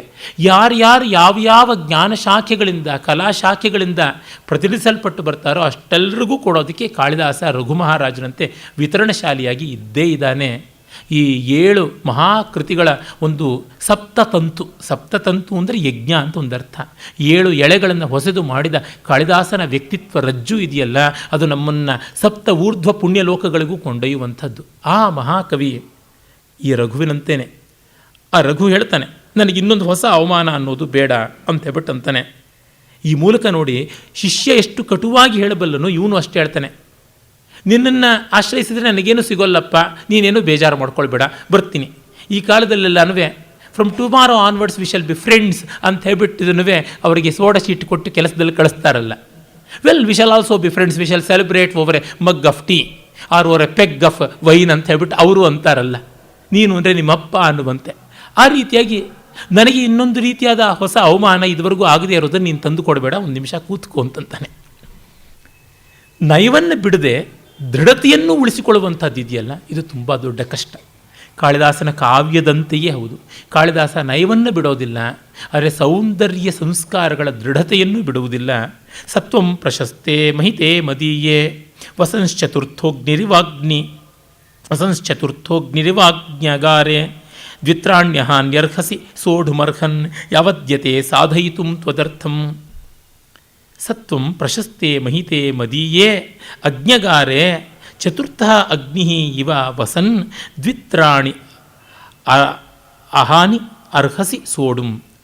ಹಾಗಾಗಿ ನೀನು ಪ್ರಶಸ್ತವಾದ ನನ್ನ ಅಗ್ನಿಹೋತ್ರ ಗೃಹದಲ್ಲಿ, ಅಗ್ನಿಗೇಹದಲ್ಲಿ ತ್ರೇತಾಗ್ನಿಗಳ ಜೊತೆ ಚತುರ್ಥಾಗ್ನಿ ಎಂಬಂತೆ 3-4 ದಿವಸ ಇರು. ಅರ್ಹನ್ ಯೋಗ್ಯನಾದವನೇ, ಪೂಜ್ಯನಾದವನೇ, ಅಷ್ಟರೊಳಗೆ ಯಾವತ್ ಕಾಲದಲ್ಲಿ ತ್ವದರ್ಥಂ ಸಾಧಯಿತು ಯತೆ, ನಿನ್ನ ಅಪೇಕ್ಷೆಯನ್ನು ಈಡೇರಿಸೋಕ್ಕೆ ಪ್ರಯತ್ನ ಪಡ್ತೀನಿ ಅಂತಾನೆ. ಅವನಿಗೆ ಗೆಸ್ಟ್ ರೂಮ್ ಯಾವುದು ಅಂದರೆ ಅಗ್ನಿಗೇಹ. ಬ್ರಹ್ಮಚಾರಿ ಬಂದಿದ್ದಾನೆ, ಅವನಿಗೆ ಇವನು ಉಳಿಸಿಕೊಡಬಹುದಾದದ್ದು ಏನು? ಪಲ್ಲಕ್ಕಿ, ಪರ್ಯಂಕ, ಕುರ್ಚಿ, ಮೇಜು, ಮೋಜವಾನಿ, ಮೇಜವಾನಿ, ಮೋಜವಾನಿ ಇವು ಯಾವುದೂ ಇಲ್ಲ. ಅಗ್ನಿಗೇಹದಲ್ಲಿ ನೀನು ವಾಸ ಮಾಡು ಅಂತಾನೆ. ಇವನು ತ್ರೇತಾಗ್ನಿಗಳನ್ನು ಇಟ್ಕೊಂಡಿರ್ತಕ್ಕಂಥ ದೀಕ್ಷಿತನಾದ ಆಹಿತಾನಲ್ಲ ಇವನು. ಅವನ ಅಗ್ನಿಗೃಹದಲ್ಲಿ ಗಾರ್ಹಪತ್ಯ, ಆಹವನೀಯ ಮತ್ತು ದಕ್ಷಿಣಾಗ್ನಿಗಳ ಜೊತೆಗೆ ಚತುರ್ಥನಾದಂತಹ ಇನ್ನೊಬ್ಬ ಜೀವಂತವಾದ ವಟುರೂಪದ ಅಗ್ನಿ ಎಂಬಂತೆ ಇರಲಿ ಅಂತ. ಇಂಥ ದೊಡ್ಡ ಮಾತುಗಳು, ಎಷ್ಟು ಉದಾತ್ತ ಗಂಭೀರವಾದ ಸಂಸ್ಕೃತಿ ಅಂತನ್ಸುತ್ತೆ. ಇನ್ನೆಲ್ಲೋ ಅವಕಾಶ ಕೊಡಬಹುದಾಗಿತ್ತು. ಅವನ ಅರಮನೆಯ ವಿಸ್ತಾರಕ್ಕೇನು ಕೊರತೆ ಇರಲಿಲ್ಲ.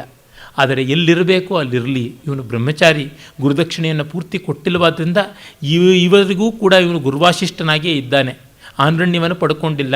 ಹಾಗಾಗಿ ಅಗ್ನಿ ಪರಿಚರ್ಯೆಯ ಜೊತೆಗೆ ಇವನು ಅಲ್ಲಿ ಇರಲಿ ಪರಿಚರ್ಯೆಗಾಗಿ. ಅರ್ಹನ್ ಅನ್ನುವ ಶಬ್ದ, ಅರ್ಹಂತ ಅಂದರೆ ಜೈನರು ಅಂತ ಅಂದ್ಕೊಂಡ್ಬಿಡ್ತಾರೆ ತುಂಬ ಜನ. ಅರ್ಹನ್, ತೀರ್ಥಂಕರ, ಬುದ್ಧ ಇವೆಲ್ಲ ಶಬ್ದಗಳು ವೈದಿಕ ಶಬ್ದಗಳು. ಜೈನ, ಬೌದ್ಧ, ವೈದಿಕ ಎಲ್ಲಕ್ಕೂ ಸಮಾನವಾಗಿರುವಂಥದ್ದು. ಈ ಬಗ್ಗೆ ಗೋವಿಂದ ಚಂದ್ರ ಪಾಂಡೆಯ ಆಗಲಿ, ಆನಂದ ಕುಮಾರಸ್ವಾಮಿ ಆಗಲಿ, ವಾಸುದೇವ ಶರಣ ಅಗ್ರವಾಲ್ ಆಗಲಿ ಇವರೆಲ್ಲ ತುಂಬ ಬರೆದಿದ್ದಾರೆ. ನಮ್ಮ ಜನರ ಒಂದು ವ್ಯಾಸಂಗದ ಪೇಲವತೆ ಯಾವ ಮಟ್ಟಕ್ಕೆ ಜಳ್ಳತನ ಬಂದುಬಿಟ್ಟಿದೆ ಅಂದರೆ, ಈ ಶಬ್ದ ಬಂದ ತಕ್ಷಣ ಜೈನರಿಂದ ಪ್ರಭಾವಿತನಾಗಿದ್ದಾನೆ ಕಾಳಿದಾಸ ಅಂತ. ಜೈನ ಅನ್ನೋ ಶಬ್ದ ಬಂದಿದ್ದು, ಜಿನ ಅನ್ನೋದು ಕೂಡ ವೈದಿಕವಾಗಿಯೇ ಬಂದದ್ದು. ಹೀಗಾಗಿ ಇವೆಲ್ಲ ಕೂಡ ವೇದ ಮೂಲತ್ವದಿಂದಲೇ ಇರುವಂಥದ್ದು ಅನ್ನೋದು ಗೊತ್ತಾಗುತ್ತದೆ. ತಥೇತಿ ತಸ್ಯ ವಿತತಂ ಪ್ರತೀತಃ ಪ್ರತ್ಯಗ್ರಹೀತ್ ಸಂಗರಮಗ್ರಜನ್ಮ ಗಾಮಾತ್ತ ಸಾರಾಂ ರಘುರಪ್ಯವೇಕ್ಷ ನಿಷ್ಕೃಷ್ಟುಮರ್ಥಂ ಚಕಮೇ ಕುಬೇರಾತ್. ಆಗಲಿ ಅಂತ ಹೇಳಿ ಇವನ ಪ್ರತಿಜ್ಞೆ, ಸಂಗರ ಅನ್ನೋದಕ್ಕೆ ಪ್ರತಿಜ್ಞೆ ಎನ್ನುವ ಅರ್ಥ ಇದೆ. ತುಂಬ ವಿರಳವಾದ ಒಂದು ಅರ್ಥದಲ್ಲಿ ಬಳಕೆ ಆಗಿರೋದು. ಸಂಗರ ಅನ್ನೋದಕ್ಕೆ ಸಾಮಾನ್ಯವಾಗಿ ಯುದ್ಧ ಅಂತ ಅಂದ್ಕೋತೀವಿ.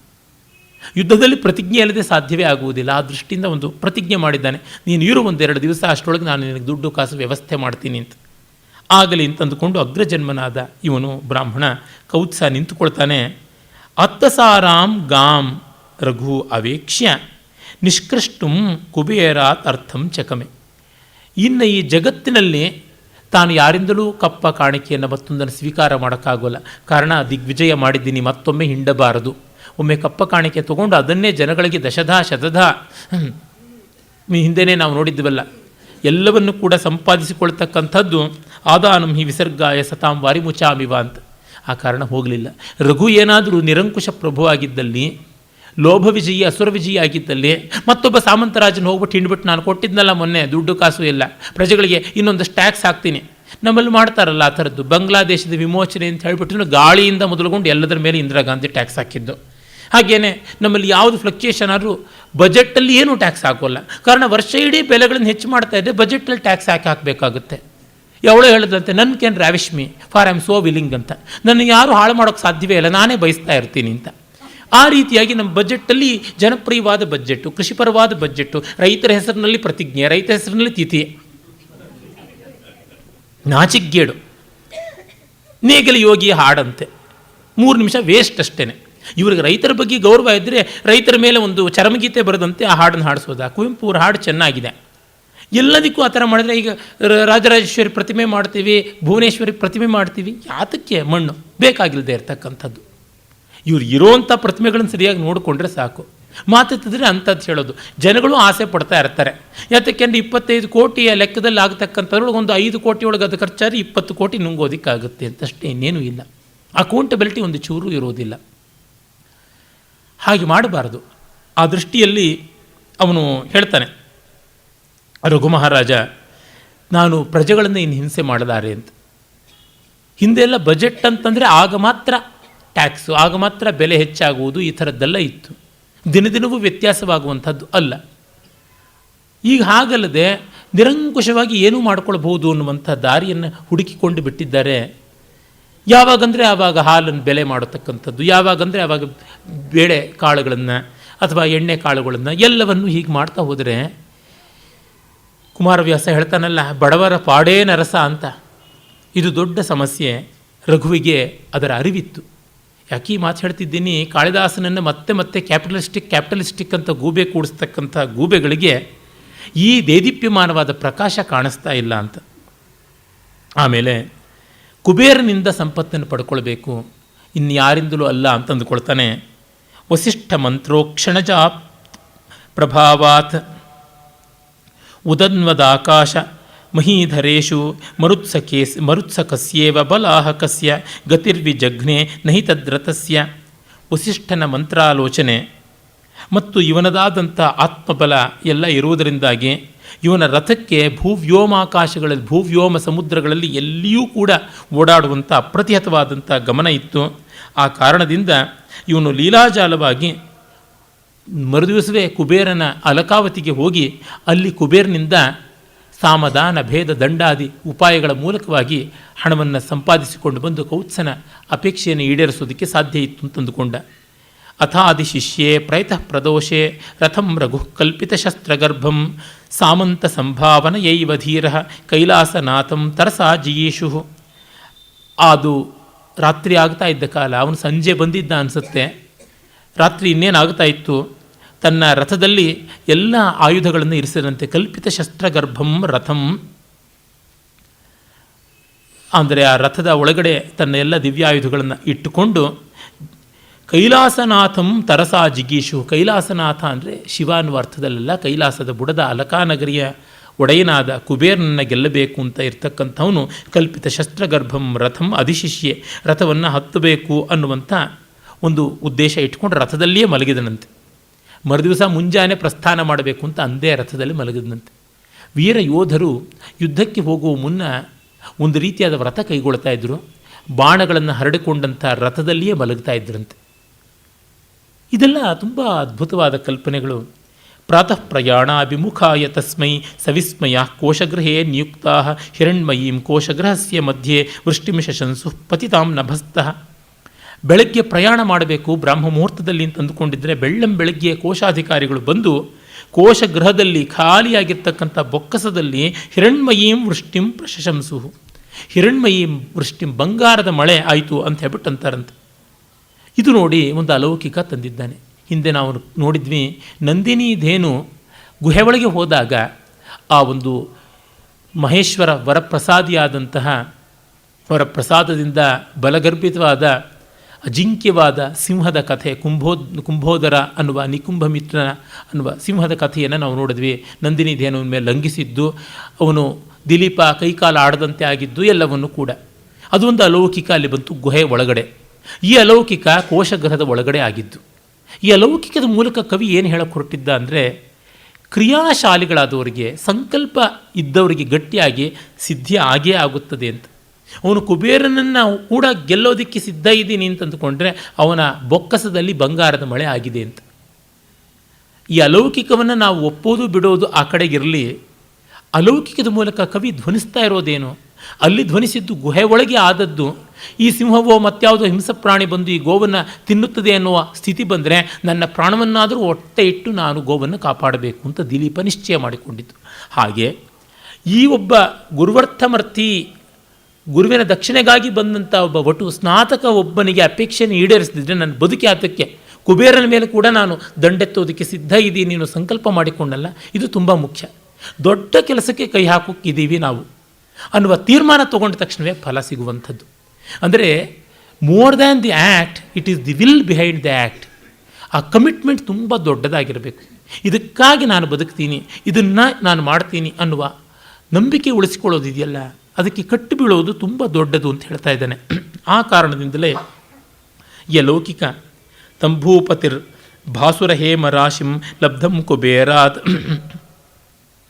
ಅಭಿಯಾಸ್ಯಮಾನಾತ್ ದಿದೇಶ ಕೌತ್ಸಾಯ ಸಮಸ್ತಮೇವ ಪಾದಂ ಸುಮೇರೋರಿವ ವಜ್ರಭಿನ್ನಂ.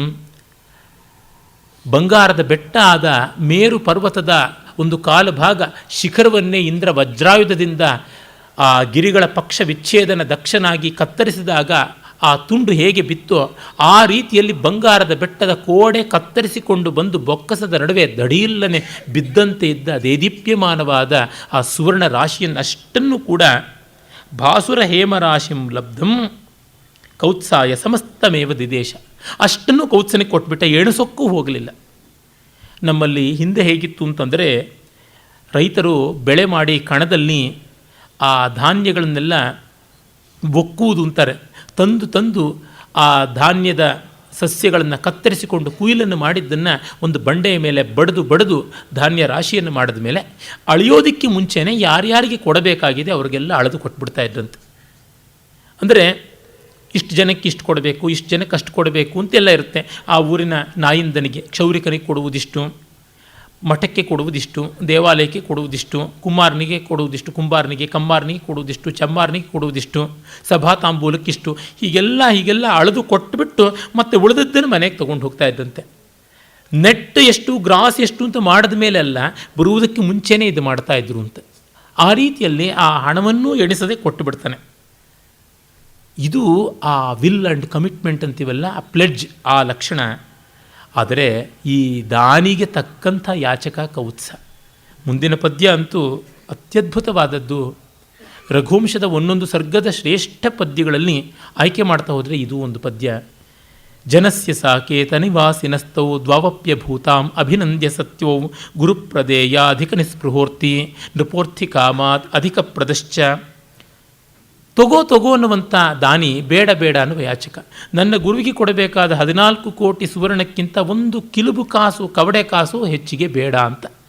ನಾನು ಇಟ್ಕೊಳ್ಳೋಣ, ಪರವಾಗಿಲ್ಲ, ಇನ್ನು ಯಾವುದಾದ್ರು ಮದುವೆ ಆದರೆ ಸರಿಯಾಗುತ್ತೆ, ಹೆಂಡತಿಗೆ ಮೂಗುಬಟ್ಟು ಮಾಡ್ಸೋಕ್ಕಾಗುತ್ತೆ, ತಾಳಿ ಮಾಡ್ಸೋಕ್ಕಾಗುತ್ತೆ, ಮಗನಿಗೆ ಓಲೆ ಮಾಡ್ಸೋಕ್ಕಾಗುತ್ತೆ, ಬಳೆ ಮಾಡ್ಸೋಕ್ಕಾಗುತ್ತೆ, ಇನ್ನೊಂದು ಫ್ಲ್ಯಾಟ್ ಕೊಂಡ್ಕೊಳ್ಳೋಕ್ಕಾಗುತ್ತೆ, ಮತ್ತೊಂದು ಇನೋವಾ ಕೊಂಡ್ಕೊಳ್ಳೋಕ್ಕಾಗುತ್ತೆ. ಇದು ಯಾವ ಆಲೋಚನೆಯೂ ಇಲ್ಲ ಅವನಿಗೆ. ಗುರುವಿನಿಂದ ವಿಮುಕ್ತನಾದರೆ ಅಷ್ಟೇ, ಬೇಕಾದ ಇನ್ನೇನೂ ಇಲ್ಲ. ಆ ಗುರುವಿಗೆ ದಕ್ಷಿಣೆ ತಂದು ಕೊಟ್ಟೇ ಕೊಡ್ತೀನಿ ಅಂತ ಇವನ ವಿಶ್ವಾಸ ಇದೆಯಲ್ಲ, ಎಷ್ಟು ಬಲಿಷ್ಠವಾದದ್ದು. ತುಂಬ ದೊಡ್ಡದಕ್ಕಾಗಿ ತೆತ್ತುಕೊಂಡ್ರು. ಬ್ರೌನಿಂಗ್ ಕವಿ ಬರಿತಾನೆ, ಶೇಕ್ಸ್ಪಿಯರ್ ಆಗೋದಕ್ಕೆ ಪ್ರಯತ್ನ ಪಡಿ, ಆಗದೆ ಬಿದ್ದರೂ ಪರವಾಗಿಲ್ಲ, ಯಾರೋ ಜುಜುಬಿ ಕವಿಗಳಾಗೋದಕ್ಕೆ ಹೋಗಿ ಒದ್ದಾಡಬೇಡಿ. ಬ್ಯೂಗಲ್ ರಾಕ್ ಬಂಡೆ ಹತ್ತಿದ್ರೂ ಸರಿ, ಹತ್ತದೇ ಇದ್ದರೂ ಸರಿ, ಅರೆ ಒಮ್ಮೆಯಾದರೂ ನೀವು ಹಿಮಾಲಯದ ಯಾವುದಾದ್ರು ಒಂದು ಶಿಖರ ಹತ್ತುವುದಕ್ಕೆ ಪ್ರಯತ್ನ ಪಟ್ಟು ಮಧ್ಯದಲ್ಲೇ ಆಗಲಿಲ್ಲ ಅಂತ ವಾಪಸ್ ಬನ್ನಿ, ಪರವಾಗಿಲ್ಲ. ಸೊಳ್ಳೆಯನ್ನು ತಿಂದು ನೊಣವನ್ನು ನುಂಗಿ ಜಾತಿ ಕೆಡಿಸ್ಕೊಳ್ಳೋದಕ್ಕಿಂತ ಗೋಮಾಂಸ ಭಕ್ಷಣೆಯನ್ನೇ ಮಾಡಿಬಿಡೋದು ಮೇಲೆ. ಅಲ್ಪ ಸ್ವಲ್ಪದಲ್ಲಿ ಯಾತಕ್ಕೆ ಚೌಕಾಸಿ, ದೊಡ್ಡದಕ್ಕೆ ಪ್ರಯತ್ನ ಮಾಡಿ. ಉನ್ನತೋನ್ನತವಾದದ್ದಕ್ಕಾಗಿ ಪ್ರಯತ್ನ ಪಡಬೇಕು ಅಂತ ದೊಡ್ಡ ಬದುಕು. ರಳ್ಳಪಲ್ಲಿ ಅನಂತಕೃಷ್ಣ ಶರ್ಮರು ರಾಯರ ಕಾಲದ ರಸಿಕತೆ ಅಂತ ಒಂದು ಲೇಖನ ಬರೆದಿದ್ದಾರೆ. ಅಲ್ಲಿ ಸಾಹಿತ್ಯ ಮತ್ತು ಜೀವನ ಕಲೆ ಎನ್ನುವ ಪುಸ್ತಕದಲ್ಲಿ ಬರುತ್ತದೆ. ಅವ್ರು ಹೇಳ್ತಾರೆ, ಆ ರಾಯರ ಕಾಲದಲ್ಲಿ, ಕೃಷ್ಣದೇವರಾಯನ ಕಾಲದಲ್ಲಿ ಅವರಿಗೆ ಜನಕ್ಕೆ ಒಂದು ದೊಡ್ಡ ವಿಷಯಗಳಲ್ಲಿ ನಂಬಿಕೆ ಇತ್ತು ಅಂತ. ಉನ್ನತವಾದದ್ದನ್ನು ಸಾಧಿಸಬೇಕು, ಅದರೊಳಗೆ ಫ್ಲಾಪ್ ಆದರೂ ಪರವಾಗಿಲ್ಲ ಅನ್ನುವಂಥ ದೃಷ್ಟಿ ಉಂಟು. ಇದು ಕಾಣಿಸುವಂಥದ್ದು. ಹಾಗೆ ಗುರುಪ್ರದೇಯ ಅಧಿಕ ನಿಸ್ಪೃಹೋರ್ತಿ ಎಂದು ಪೋರ್ಥಿಕಾಮಾತ್ ಅಧಿಕ ಪ್ರದಶ್ಚ. ಹಾಗಿರುವ ಈ ದಾನಿ ಮತ್ತು ಯಾಚಕರು ಅಪೂರ್ವವಾದ ಜೋಡಿ. ಇದನ್ನು ಕಂಡು ಸಾಕೇತ ವಾಸಿಗಳಿಗೆಲ್ಲ ಆಶ್ಚರ್ಯವಾಯಿತಂತೆ. ಯಾರನ್ನು ಮೆಚ್ಚೋಣ? ದ್ವಾವಪ್ಯ ಭೂತಾಂ ಅಭಿನಂದ್ಯ ಸತ್ವವು, ಇಬ್ಬರೂ ಉನ್ನತೋನ್ನತರಾದವರು ಅಂತ ಅನಿಸುತ್ತೆ. ಹೀಗೆ ಒಂದು ಘಟನೆಯನ್ನು ಸಾರವತ್ತಾಗಿ ಕೇಂದ್ರೀಕರಿಸಿ ಹೇಗೆ ಇಡೀ ಕಾವ್ಯದ ಒಂದು ಆಧಾರ ಶ್ರುತಿಗೆ ಬೆಸೀತಾನೆ ಅನ್ನೋದನ್ನು ಮುಂದಿನ ಪದ್ಯದಲ್ಲಿ ನೋಡಿ. ಅತೋಷ್ಟ್ರವಾಮಿ ಶತವಾಹಿತಾರ್ಥಂ ಪ್ರಜೇಶ್ವರಂ ಪ್ರೀತಿಮನಾ ಮಹರ್ಷಿ ಸ್ಪೃಶನ್ ಕರೇಣ ಅನತಪೂರ್ವಕಾಯಂ ಸಂಪ್ರಸ್ಥಿತೋ ವಾಚಮುವಾಚ ಕೂತ್ಸಹ.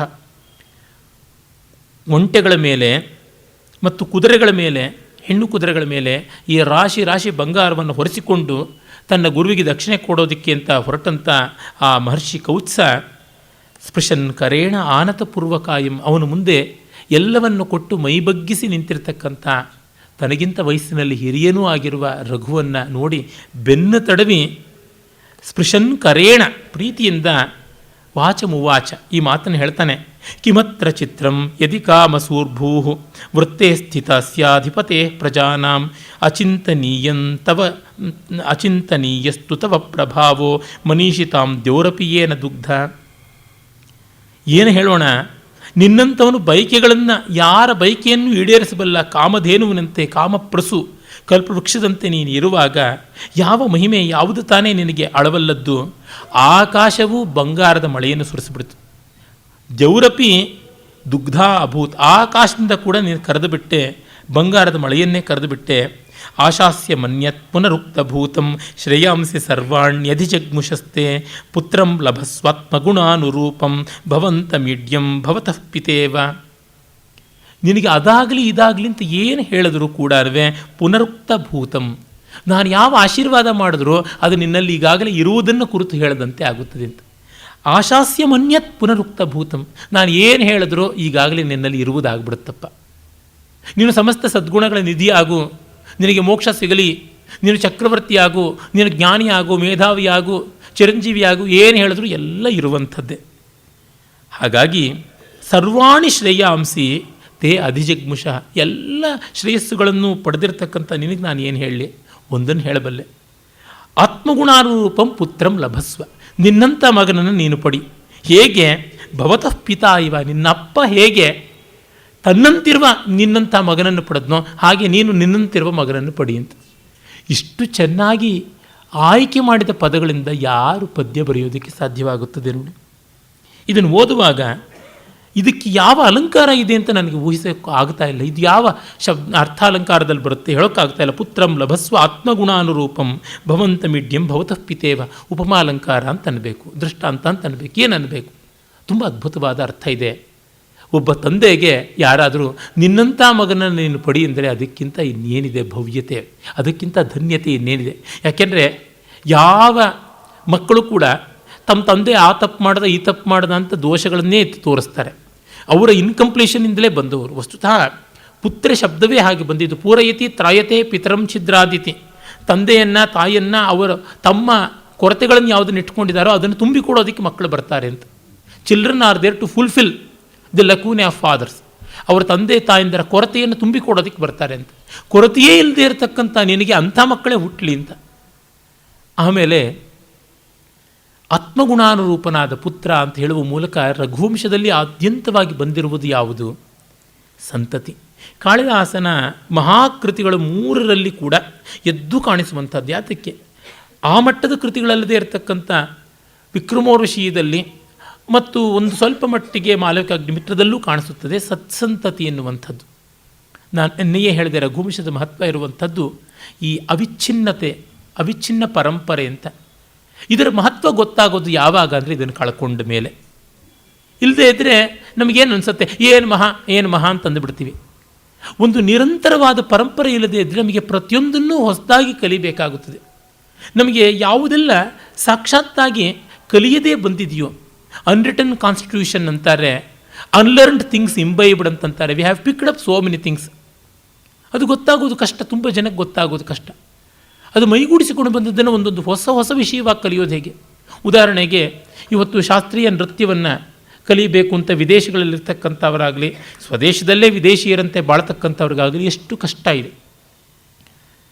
ಯಶೋದೆ ಮಜ್ಜಿಗೆ ಕಡಿತಾ ಇದ್ದಾಳೆ, ಮೊಸರು ಕಡಿದು ಬೆಣ್ಣೆಗಾಗಿ ತಯಾರಿ ನಡೆಸಿದ್ದಾಳೆ ಅನ್ನುವಾಗ ಹಿಂಗಿಂಗೆ ಕೈ ಆಡಿಸ್ಬೇಕು ಅನ್ನೋರಿಗೆ ಬೆಣ್ಣೆ ಹೇಗೆ ಬರುತ್ತೆ? ಕಡಗೋಲು ಅಂತಂದರೆ ಏನು, ಮಡಕೆ ಅಂತಂದರೆ ಏನು? ಮೊಸರನ್ನು ಕಡಿದ್ರೆ ಮಾತ್ರ ಬೆಣ್ಣೆ ಬರುತ್ತೆ, ಮತ್ತು ಮೊಸರನ್ನು ಗಡ್ಡೆ ಮೊಸರು ಹಾಕಿದ್ರೆ ಬರೋಲ್ಲ, ಸಾಕಷ್ಟು ಪ್ರಮಾಣದ ನೀರು ಹಾಕ್ಕೋಬೇಕು ಅಂತನ್ನೋದೆಲ್ಲ ಗೊತ್ತಿಲ್ಲದೆ ಇದ್ದರೆ ಹೇಗೆ? ತುಂಬ ಕಷ್ಟ ಆಗುತ್ತದೆ. ಹಿಂಗೆ ಮಗುವನ್ನ ನಟಿಕೆ ಮುರಿದು ದೃಷ್ಟಿ ತೆಗೀತಕ್ಕಂಥದ್ರ ಹಿನ್ನೆಲೆ ಏನು ಅಂತ ಗೊತ್ತಿಲ್ಲದೆ ಏನೋ ಹಿಂಗೆ ಮಾಡು ಅಂತಂದರೆ ಯಾವ ಯಾಂತ್ರಿಕತೆಯಿಂದ ಮಾಡ್ತಾರೆ? ವಾತ್ಸಲ್ಯವನ್ನು ಯಾವ ನರ್ತಕರು ಹೇಳ್ಕೊಡೋಕ್ಕೆ ಸಾಧ್ಯವಾಗುತ್ತೆ? ಆ ಮಗುವಿನ ಕೆನ್ನೆ ಸವರಿ ಆಮೇಲಿಂದ ಹೀಗೆ ಮಾಡಬೇಕು. ಅದು ಏನು ಮಾಡಬೇಕಾದದ್ದು? ಮೃಗಶೀರ್ಷ ಹಸ್ತ ಮಾಡಬೇಕು. ಅವರು ಮೃಗಶೀರ್ಷಾಸ್ತ್ರ ಅನ್ನೋದು ಮ್ಯಾಥಮೆಟಿಕಲ್ಲಾಗಿ ಗೊತ್ತಾಗುತ್ತೆ. ಹಂಸಪಕ್ಷಾಸ್ತ್ರದಿಂದ ಶುರು ಮಾಡಿ ಮೃಗಶೀರ್ಷಾಸ್ತ್ರಕ್ಕೆ ತಂದು ಮುಗಿಸ್ಬೇಕು, ಅಷ್ಟು ಗೊತ್ತಾಗುತ್ತೆ ಹೊರತು ಈ ದೃಷ್ಟಿ ದೃಷ್ಟಿ ಅಂದರೆ ಏನು ಅಂತ ದೃಷ್ಟಿ ಅನ್ನೋದಕ್ಕೆ ಇಂಗ್ಲೀಷ್ನಲ್ಲಿ ಏನು ಟ್ರಾನ್ಸ್ಲೇಷನ್ನು? ಸೈಟ್ ಅನ್ಬೇಕೆ, ಗೇಜ್ ಅನ್ಬೇಕೆ, ಲುಕ್ ಅನ್ಬೇಕೆ, ಏನು ಅನ್ಬೇಕು? ಏನಂದರೂ ಯಾವ ಲಕ್ಕು ಅಲ್ಲಿ ಬರೋದಿಲ್ಲ, ಏನು ಸ್ವಾರಸ್ಯ ಆಗೋಲ್ಲ. ಇವನ್ನೆಲ್ಲ ನಾವು ಸಹಜವಾಗಿ ತಿಳ್ಕೊಳ್ತಕ್ಕಂಥದ್ದು. ಮತ್ತು ಆರತಿ ಮಾಡದಂತೆಯೇ ದೃಷ್ಟಿ ತೆಗೆಯೋದಿಲ್ಲ. ದೃಷ್ಟಿ ತೆಗೆಯೋದಕ್ಕೆ ಪೊರಕೆ ಕಡ್ಡಿ ಇಟ್ಕೊಂಡ್ರೆ ಅಥವಾ ಮೆಣಸಿನಕಾಯಿ, ಉಪ್ಪು ಅದನ್ನು ಇಟ್ಕೊಂಡ್ರೆ ಅದು ಅಪಸವ್ಯವಾಗಿ ತಿರುಗಿಸ್ಬೇಕು. ಒಂದು ಸರ್ತಿ ಹಿಂಗೆ ಹಿಡಿದು ಇನ್ನೊಂದು ಸರ್ತಿ ಹಿಂಗೆ ತಿರುಗಿಸ್ಬೇಕು. ಅದು ಹೇಗೆ ಗೊತ್ತಾಗುವಂಥದ್ದು? ಮತ್ತು ತೂ ಅಂತ ಉಗಿಸ್ಬೇಕು ಮಗುವಿನ ಕೈಯಲ್ಲಿ, ಮತ್ತೆ ತೆಗೆದುಕೊಂಡೋಗಿ ಬೀದಿನಲ್ಲಿ ಎರಚಬೇಕು. ಎಷ್ಟನ್ನು ಹೇಳ್ಕೊಡೋದಕ್ಕೆ ಸಾಧ್ಯ ಆಗುವಂಥದ್ದಲ್ಲ. ಹೀಗಾಗಿ ನಾವು ಕಳೆದುಕೊಂಡು ಬಿಟ್ಟರೆ ತುಂಬ ಕಷ್ಟ. ಹೋದದ್ದೇ. ಈ ಸೂಕ್ಷ್ಮಗಳನ್ನೆಲ್ಲ ಗಮನಿಸಿದಾಗ ಅವನು ಸಂತತಿ ಎನ್ನುವುದರ ಮಹಾತ್ಮ್ಯವನ್ನು ಹೇಳ್ತಾ ಇದ್ದಾನೆ. ಬರೀ ಭೌತಿಕವಾದ ಸಂತತಿ, ಫಿಸಿಕಲ್ ಆದ, ಬಯೋಲಾಜಿಕಲ್ ಆದ ಜೀನಿಯಾಲಜಿ ಬಗ್ಗೆ ಮಾತ್ರವಲ್ಲ, ಒಂದು ವಿಚಾರದ, ಒಂದು ಭಾವನೆಯ ಸಂತತಿ ಕೂಡ ಅವಿಚ್ಛಿನ್ನವಾಗಿ ಬರಬೇಕು, ಅದಾಗಬೇಕು ಅಂತ. ಇಲ್ಲಿ ನೋಡಿದಾಗ ನಮಗೆ ಗೊತ್ತಾಗುತ್ತದೆ ಪ್ರತಿಯೊಬ್ಬರಿಗೂ ಇರತಕ್ಕಂಥ ಕರ್ತವ್ಯ ಏನು ಅಂತ. ನಮ್ಮಲ್ಲಿ ಪಿತೃಋಣ ಅಂತ ಆ ಮೂಲಕವಾಗಿ ಋಣವನ್ನು ಪರಿಹರಿಸಿಕೊಳ್ಳೋದಕ್ಕೆ ಸಂತತಿ ಅನ್ನುವಲ್ಲಿ ಇದು ಗೊತ್ತಾಗುತ್ತದೆ. ಮುಂದುವರಿಸಿಕೊಡುವುದು ಅಂತ ಅನ್ನುವಾಗ ಸಾರವತ್ತಾದದ್ದು ಅಂತ ನಮಗೆ ಗೊತ್ತಾಗುತ್ತೆ. ಮತ್ತು ಜಗತ್ತಿನ ಒಂದು ಈ ಪ್ರವಾಹ ನಿತ್ಯತ್ವ ಅಂತ ನಾವು ಏನು ಕರಿತೀವಿ, ಎಟರ್ನಿಟಿ ಆಫ್ ದಿ ವರ್ಲ್ಡ್, ಅದು ಇರೋದು ಸಂತತಿಯಲ್ಲಿ ಮಾತ್ರ. ಆ ದೃಷ್ಟಿಯಿಂದ ಅವನು ಸಂತತಿಗೆ ಹೆಚ್ಚಿನ ಬೆಲೆಯನ್ನು ಕೊಟ್ಟಿದ್ದಾನೆ. ರಘುವಂಶ ಅನ್ನುವ ಹೆಸರಿನಿಂದಲೇ ಅದು ಕಾಣ್ತಾ ಇದೆ. ಆದ್ಯಂತವಾಗಿ ಗೊತ್ತಾಗುವುದು ಒಳ್ಳೆಯ ಸಂತಾನ ಅಂತ. ದೊಡ್ಡ ನಾಯಕನ ಲಕ್ಷಣ ಅವನು ಉತ್ತರಾಧಿಕಾರಿಯಿಂದ ತೀರ್ಮಾನವಾಗುತ್ತದೆ ಅಂತ. A leader will be respected only after his follower, only after his successor ಅಂತ. ಈ ದೃಷ್ಟಿಯಿಂದ ನೋಡಿದಾಗ ಗಾಂಧಿಯ ಸಕ್ಸಸರು, ಗಾಂಧಿಯ ಗ್ರೇಟ್ ಅನ್ಸಕ್ಸಸ್ಫುಲ್ನೆಸ್ಗೆ ನಿದರ್ಶನ ನೆಹರುವಿನ ಸಕ್ಸಸರ್ ಇಂದಿರಾ ಗಾಂಧಿ ಯಾವ ಥರ ಅನ್ನೋದು ನಮಗೆ ಗೊತ್ತೇ ಇದೆ, ಹೇಳಬೇಕಾಗಿಲ್ಲ. ಜೀರ್ಣಮನ್ನಂ ಪ್ರಶಂಸೇತ ಅಂತ ಒಂದು ಮಾತಿದೆ. ಜೀರ್ಣವಾದ ಆಹಾರವನ್ನು ಮೆಚ್ಚಬೇಕು ಅಂತ. ಊಟ ಮುಗಿದ ಮೇಲೆ ಊಟದ ಮೆಚ್ಚುಗೆ ಗೊತ್ತಾಗುವುದು ಅಂತ. ಆ ರೀತಿಯಲ್ಲಿ ಒಳ್ಳೆಯ ಸಂತತಿಯಿಂದ ತಂದೆ ಯೋಗ್ಯತೆ, ಒಳ್ಳೆಯ ಶಿಷ್ಯನಿಂದ ಗುರುವಿನ ಯೋಗ್ಯತೆ, ಈ ಮಾತುಗಳನ್ನು ನೋಡ್ತಾ ಬಂದಾಗ ಕಾಳಿದಾಸನ ಈ ಸಂತತಿಯ ಮಹತ್ವ ಏನು ಅಂತ, ಪ್ರಜಾಯೈ ಗೃಹಮೇಧಿನಾಂ ಅನ್ನುವ ಮಾತಿನ ಪ್ರಾಶಸ್ತ್ಯ ಗೊತ್ತಾಗುತ್ತದೆ. ಇತ್ತಂ ಪ್ರಯುಜ್ಯ ಶಿಶಮಗ್ರಜನ್ಮ ರಾಜ್ಞೆ ಪ್ರತೀಯಾಯ ಗುರೋಃ ಸಕಾಶಂ ರಾಜಾಪಿ ಲೇಭೆ ಸುತಮಾಶು ತಸ್ಮಾದ್ ಅಲೋಕಮರ್ಕಾದಿವ ಜೀವಲೋಕ. ಅವನ ಮಾತು ಫಲಿಸದೇ ಇರುತ್ತೆಯ. ಅವನು ವಶ್ಯವಾಕ್ಕಾದ ಕೌತ್ಸನ ಮಾತಿನಂತೆ ಇವನಿಗೆ ಒಳ್ಳೆಯ ಮಗ ಹುಟ್ಟಿದ ಅನ್ನುವ ಮಾತನ್ನು ಹೇಳ್ತಾ ಇದ್ದಾನೆ. ಅದು ಹೇಗೆ ಅಂದರೆ, ಜೀವಲೋಕಕ್ಕೆ ಜಗತ್ಸಾಕ್ಷಿ, ಲೋಕಸಾಕ್ಷಿ, ಕರ್ಮಸಾಕ್ಷಿ ಸೂರ್ಯ ಕಣ್ಣಾಗಿ ಹುಟ್ಟಿದಂತೆ ಮಗ ಹುಟ್ಟಿದ. ಬ್ರಹ್ಮೇ ಮುಹೂರ್ತೆ ಕಿಲ ತಸ್ಯ ದೇವಿ ಕುಮಾರ ಕಲ್ಪಂ ಸುಷುವೆ ಕುಮಾರಂ ಅತಃ ಪಿತಾ ಬ್ರಹ್ಮಣ ಏವ ನಾಮ್ನ ತಮಾತ್ಮ ಜನ್ಮ ನಮಜಂ ಚಕಾರ. ಬ್ರಹ್ಮ ಮುಹೂರ್ತದಲ್ಲಿ ಕುಮಾರಸ್ವಾಮಿಯಂಥ ಮಗನನ್ನು ಇವನ ಪತ್ನಿ ಹೆತ್ತಳು.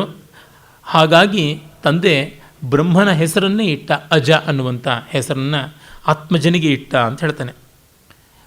ಕಾಳಿದಾಸ ಕುಮಾರ ಸಂಭವದಲ್ಲಿ ಕುಮಾರನ ಜನ್ಮವನ್ನು ಇಲ್ಲೂ ಹೇಳೋಲ್ಲ. ಆದರೆ ಕುಮಾರನನ್ನು ತುಂಬ ಕಡೆ ಒಳ್ಳೆಯ ಮಗನಿಗಾಗಿ ಮತ್ತೆ ಬಳಸ್ಕೊಳ್ತಾನೆ. ಇದನ್ನು ವಿದ್ವಾಂಸರು ಕುಮಾರಗುಪ್ತ, ಚಂದ್ರಗುಪ್ತ ವಿಕ್ರಮಾದಿತ್ಯನ ಮಗ, ಅವನ ಉಲ್ಲೇಖ ಅಂತಾರೆ. ಏನೇ ಇರಲಿ, ಕುಮಾರ ಅಪ್ರತಿಮನಾದ ಸೇನಾನಿ, ದೇವಸೇನಾಪತಿ. ಆತ ಬ್ರಾಹ್ಮ ಕ್ಷಾತ್ರಗಳ ಸಮಾಹಾರ. ಆತ ಸುಬ್ರಹ್ಮಣ್ಯನೂ ಹೌದು, ಸೇನಾಪತಿ, ದೇವಸೇನಾಪತಿಯೂ ಹೌದು. ಈ ಕ್ಷಾತ್ರ ಬ್ರಹ್ಮ ಸಮಾಯೋಗ ತುಂಬ ದೊಡ್ಡದಾದದ್ದು ಅಂತ ಗೊತ್ತಾಗುತ್ತದೆ.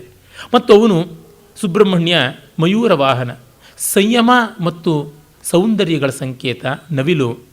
ಎಂಥ ವಿಷಭರಿತವಾದ ಸರ್ಪವನ್ನು ನುಂಗಬಲ್ಲಂಥ ಅವಿಭವ ಮಾಡಬಲ್ಲ ತೇಜಸ್ಸು. ಜೊತೆಗೆ ಅವನ ಲಾಂಛನ ನಿರಂತರವೂ ಯುದ್ಧಕ್ಕೆ ಉದ್ಯತವಾಗಿರುವಂತಹ ಕುಕ್ಕುಟ, ಹುಂಜ. ಕೋಳಿ ಜಗಳ ಅಂತೀವಿ, ಸದಾಕಾಲ ಕಾಲು ಕೆರ್ಕೊಂಡು ಜಗಳಕ್ಕೆ ಬರತಕ್ಕಂಥದ್ದು. ಅವನ ಧ್ವಜದಲ್ಲಿ ನಿರಂತರವಾದ ಯುದ್ಧಶೀಲತೆ ಉಂಟು. ಅವನ ವಾಹನದಲ್ಲಿ ಸಂಯಮ ಮತ್ತು ಸೌಂದರ್ಯದ ಸಂಕೇತ ಉಂಟು. ಮತ್ತು ಕ್ಷಾತ್ರ ಬ್ರಹ್ಮ ಸಮಾಯೋಗ ಕಾಣಿಸುತ್ತದೆ. ರೂಪಂ ತದೋಜಸ್ವಿ ತದೇವ ವೀರ್ಯಂ ತದೇವ ನೈಸರ್ಗಿಕ ಮುನ್ನತತ್ವಂ ನ ಕಾರಣಾತ್ ಸ್ವದ್ವಿವಿಧೇ ಕುಮಾರ ಪ್ರವರ್ತಿತೋ ದೀಪೈವ ಪ್ರದೀಪಾತ್. ತಂದೆಯದೇ ರೂಪ, ತಂದೆಯದೇ ಪರಾಕ್ರಮ, ತಂದೆಯದೇ ಗುಣ, ತಂದೆಯದೇ ನೈಸರ್ಗಿಕವಾದ ಎಲ್ಲ ಗುಣಗಳು. ಒಂದು ಸ್ವಲ್ಪವೂ ಕೂಡ ಬೇರೆ ಕಾರಣ ಇರಲಿಲ್ಲ. ತಂದೆಯಿಂದ ಪೂರ್ಣವಾಗಿ ಅಭಿನ್ನವಾಗಿದ್ದ. ಅದು ಹೇಗೆ, ಯಾಕೆ ಅಂದರೆ ಪ್ರವರ್ತಿತಃ ಪ್ರದೀಪಾತ್ ದೀಪ ಇವ.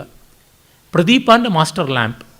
ಒಂದು ಮಾಸ್ಟರ್ ಲ್ಯಾಂಪಿಂದ ಇನ್ನೊಂದು ಲ್ಯಾಂಪ್ ಲಿಟ್ ಆದರೆ, ಅಂದರೆ ಒಂದು ದೊಡ್ಡ ದೀಪದಿಂದ ಇನ್ನೊಂದು ದೀಪ ಕೂಡ ಮುಟ್ಟಿಸಲ್ಪಟ್ಟಾಗ, ಅದು ಉರಿದಾಗ ಎರಡಲ್ಲಿಯೂ ಕಾಣುವುದು ಒಂದೇ ಬೆಳಕು, ಒಂದೇ ಸೊಡರಿನ ಹುಡಿ, ಮತ್ತಾವುದು ಭೇದ ಇಲ್ಲ. ದೀಪ ಬೇರೆ ಆಗ್ಬೋದು, ಆದರೆ ದೀಪದ ಕಾಂತಿ ಬೇರೆ ಆಗೋಲ್ಲ. ಕಾಂತಿಯಲ್ಲದೆ ದೀಪಕ್ಕೆ ಇನ್ಯಾವ ಪರಮಾರ್ಥವೂ ಇಲ್ಲ. ಆ ರೀತಿಯ ರಘುವಂಶೀಯರ ಆನ್ವಿಕವಾದ ಚೈರಂಜೀವ್ಯತ್ವ ತುಂಬ ದೊಡ್ಡದಾಗಿತ್ತು ಅಂತ ಹೇಳಿದೆ. ಉಪತ್ತ ವಿದ್ಯಂ ವಿಧಿವದ್ ಗುರುಭ್ಯ ತಂ ವಿಶೇಷ ಕಾಂತಂ ಶ್ರೀಸ್ಸಾಭಿಲಾಷಾಪಿ ಗುರೋರನುಜ್ಞಾಂ ಧೀರೇವ ಕನ್ಯಾ ಪಿತುರಾಚಕಾಂಕ್ಷ. ರಘುವಿನಲ್ಲಿಯೇ ಎಲ್ಲ ಜನ್ಮಪೂರ್ವದ ಜನ್ಮಾನಂತರದ ಎಲ್ಲ ಸಂಸ್ಕಾರಗಳನ್ನು ವರ್ಣಿಸಿದ್ದರಿಂದ ಕವಿ ಮತ್ತೆ ಅದನ್ನು ಪುನರುಕ್ತ ಮಾಡೋದಿಲ್ಲ. ಇದೆಲ್ಲ ನಡೆಯಿತು ಅನ್ನೋದನ್ನು ನಮಗೆ ಹೇಳಿಬಿಡ್ತಾನೆ. ಈಗ ವೇಗವಾಗಿ ಕಥೆಯನ್ನು ಮುಂದುವರಿಸಿಕೊಂಡು ಹೋಗ್ತಾನೆ. ಒಂದೇ ಪದ್ಯದಲ್ಲೇ ಅವನಿಗೆ ಯೌವನ ಬಂತು. ಮೊದಲೇ ಚೆನ್ನಾಗಿದ್ದ, ಯೌವನದಿಂದ ಮತ್ತಷ್ಟು ಚೆನ್ನಾದ. ಅದು ಏನಂದರೆ, ಲತೆಗೆ ವಸಂತ ಬಂದಂತೆ, ಆನೆಗೆ ಮದ ಬಂದಂತೆ, ವಿದ್ಯೆಗೆ ವಿಚಾರ ಬಂದಂತೆ ಯೌವನ ಬರಬೇಕಂತೆ ಬದುಕಿಗೆ, ಆಗ ಚೆನ್ನ ಅಂತ. ಲತೆಗೆ ವಸಂತ ಬಂದಾಗ ಹೂಗಳು ಅರಳುತ್ತವೆ. ಅದೇ ರೀತಿ ಆನೆಗೆ ಮದ ಬಂದಾಗ ಒಂದು ಅಭಿಮಾನ ಬರುತ್ತದೆ, ಅದಕ್ಕೆ ಒಂದು ಕೆಚ್ಚು ಬರುತ್ತದೆ. ವಿದ್ಯೆಗೆ ವಿಚಾರ ಬಂದಾಗ ಸ್ವಂತಿಕೆ ಉಂಟಾಗುತ್ತದೆ. ಆ ರೀತಿ ಬರಬೇಕು ಅಂತ ವಕ್ರೋಕ್ತಿ ಜೀವಿತದಲ್ಲಿ ಕುಂತಕ ಹೇಳ್ತಾನೆ. ಅವನು ವಿದ್ಯೆಯನ್ನು ಪಡ್ಕೊಂಡ, ಯೌವನದಲ್ಲಿದ್ದರೂ ವಿನಯಶಾಲಿಯಾಗಿದ್ದ. ಹಾಗಾಗಿ ರಾಜ್ಯಲಕ್ಷ್ಮಿ ಇವನು ಜವ್ವನಿಗನಾಗಿದ್ದಾನೆ, ಆದರೂ ತಂದೆಯ ಅನುಮತಿ ಇಲ್ಲ. ಅದರಿಂದ ಇವನನ್ನು ಸಮೀಪಿಸುವುದು ಹೇಗೆ ಅಂತ ದೂರದಲ್ಲೇ ನಿಂತಳು ಅಂತ. ಅಂದರೆ ಯುವರಾಜ್ಯ ಪಟ್ಟಾಭಿಷೇಕಕ್ಕೆ ಅರ್ಹನಾಗಿದ್ದಾನೆ, ಇನ್ನೂ ಮಾಡಿಲ್ಲ. ಆ ಕಾರಣದಿಂದ ಅಧಿಕಾರದ ಮದ ಇನ್ನೂ ಇವನನ್ನು ಆವರಿಸಿರಲಿಲ್ಲ ಅಂತ. ಅಂದರೆ ಯೌವನಂ ಧನಸಂಪತ್ತಿ ಪ್ರಭುತ್ವಂ ಅವಿವೇಕಿತ ಏಕೈಕಮಪ್ಯಬರ್ ಅನರ್ಥಾಯ ಕಿಮುಯತ್ರ ಚತುಷ್ಟಯಂ ಅಂತಾರಲ್ಲ, ಅದಕ್ಕಿಲ್ಲ ಅವಕಾಶ ಇರಲಿಲ್ಲ ಅನ್ನೋದನ್ನು ಕಾಳಿದಾಸ ಹೇಳ್ತಾ ಇದ್ದಾರೆ. ತಂದೆಯ ಆಜ್ಞೆಗಾಗಿ ಕಾದಿರುವ ಕನ್ಯೆ ಹೇಗೋ ಆ ರೀತಿಯಲ್ಲಿ ರಾಜ್ಯಲಕ್ಷ್ಮಿ ಕೂಡ ತಂದೆಯಾದ ರಘುವಿನ ಆಜ್ಞೆಗಾಗಿ ಕಾದಿದ್ದಳು ಅಂತ.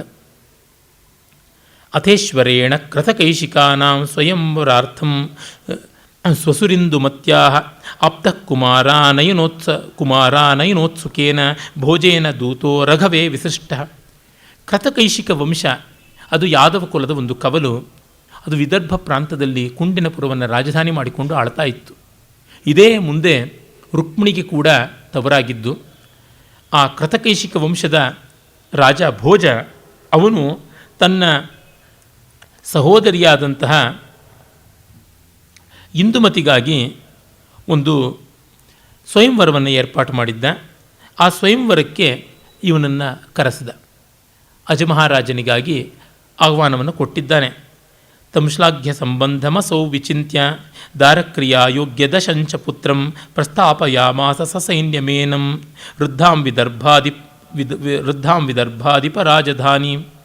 ಆ ಸಂಬಂಧ ಒಳ್ಳೆಯದು ಮತ್ತು ಅವರ ಮಕ್ಕಳು ಯೋಗ್ಯರಾದವರು.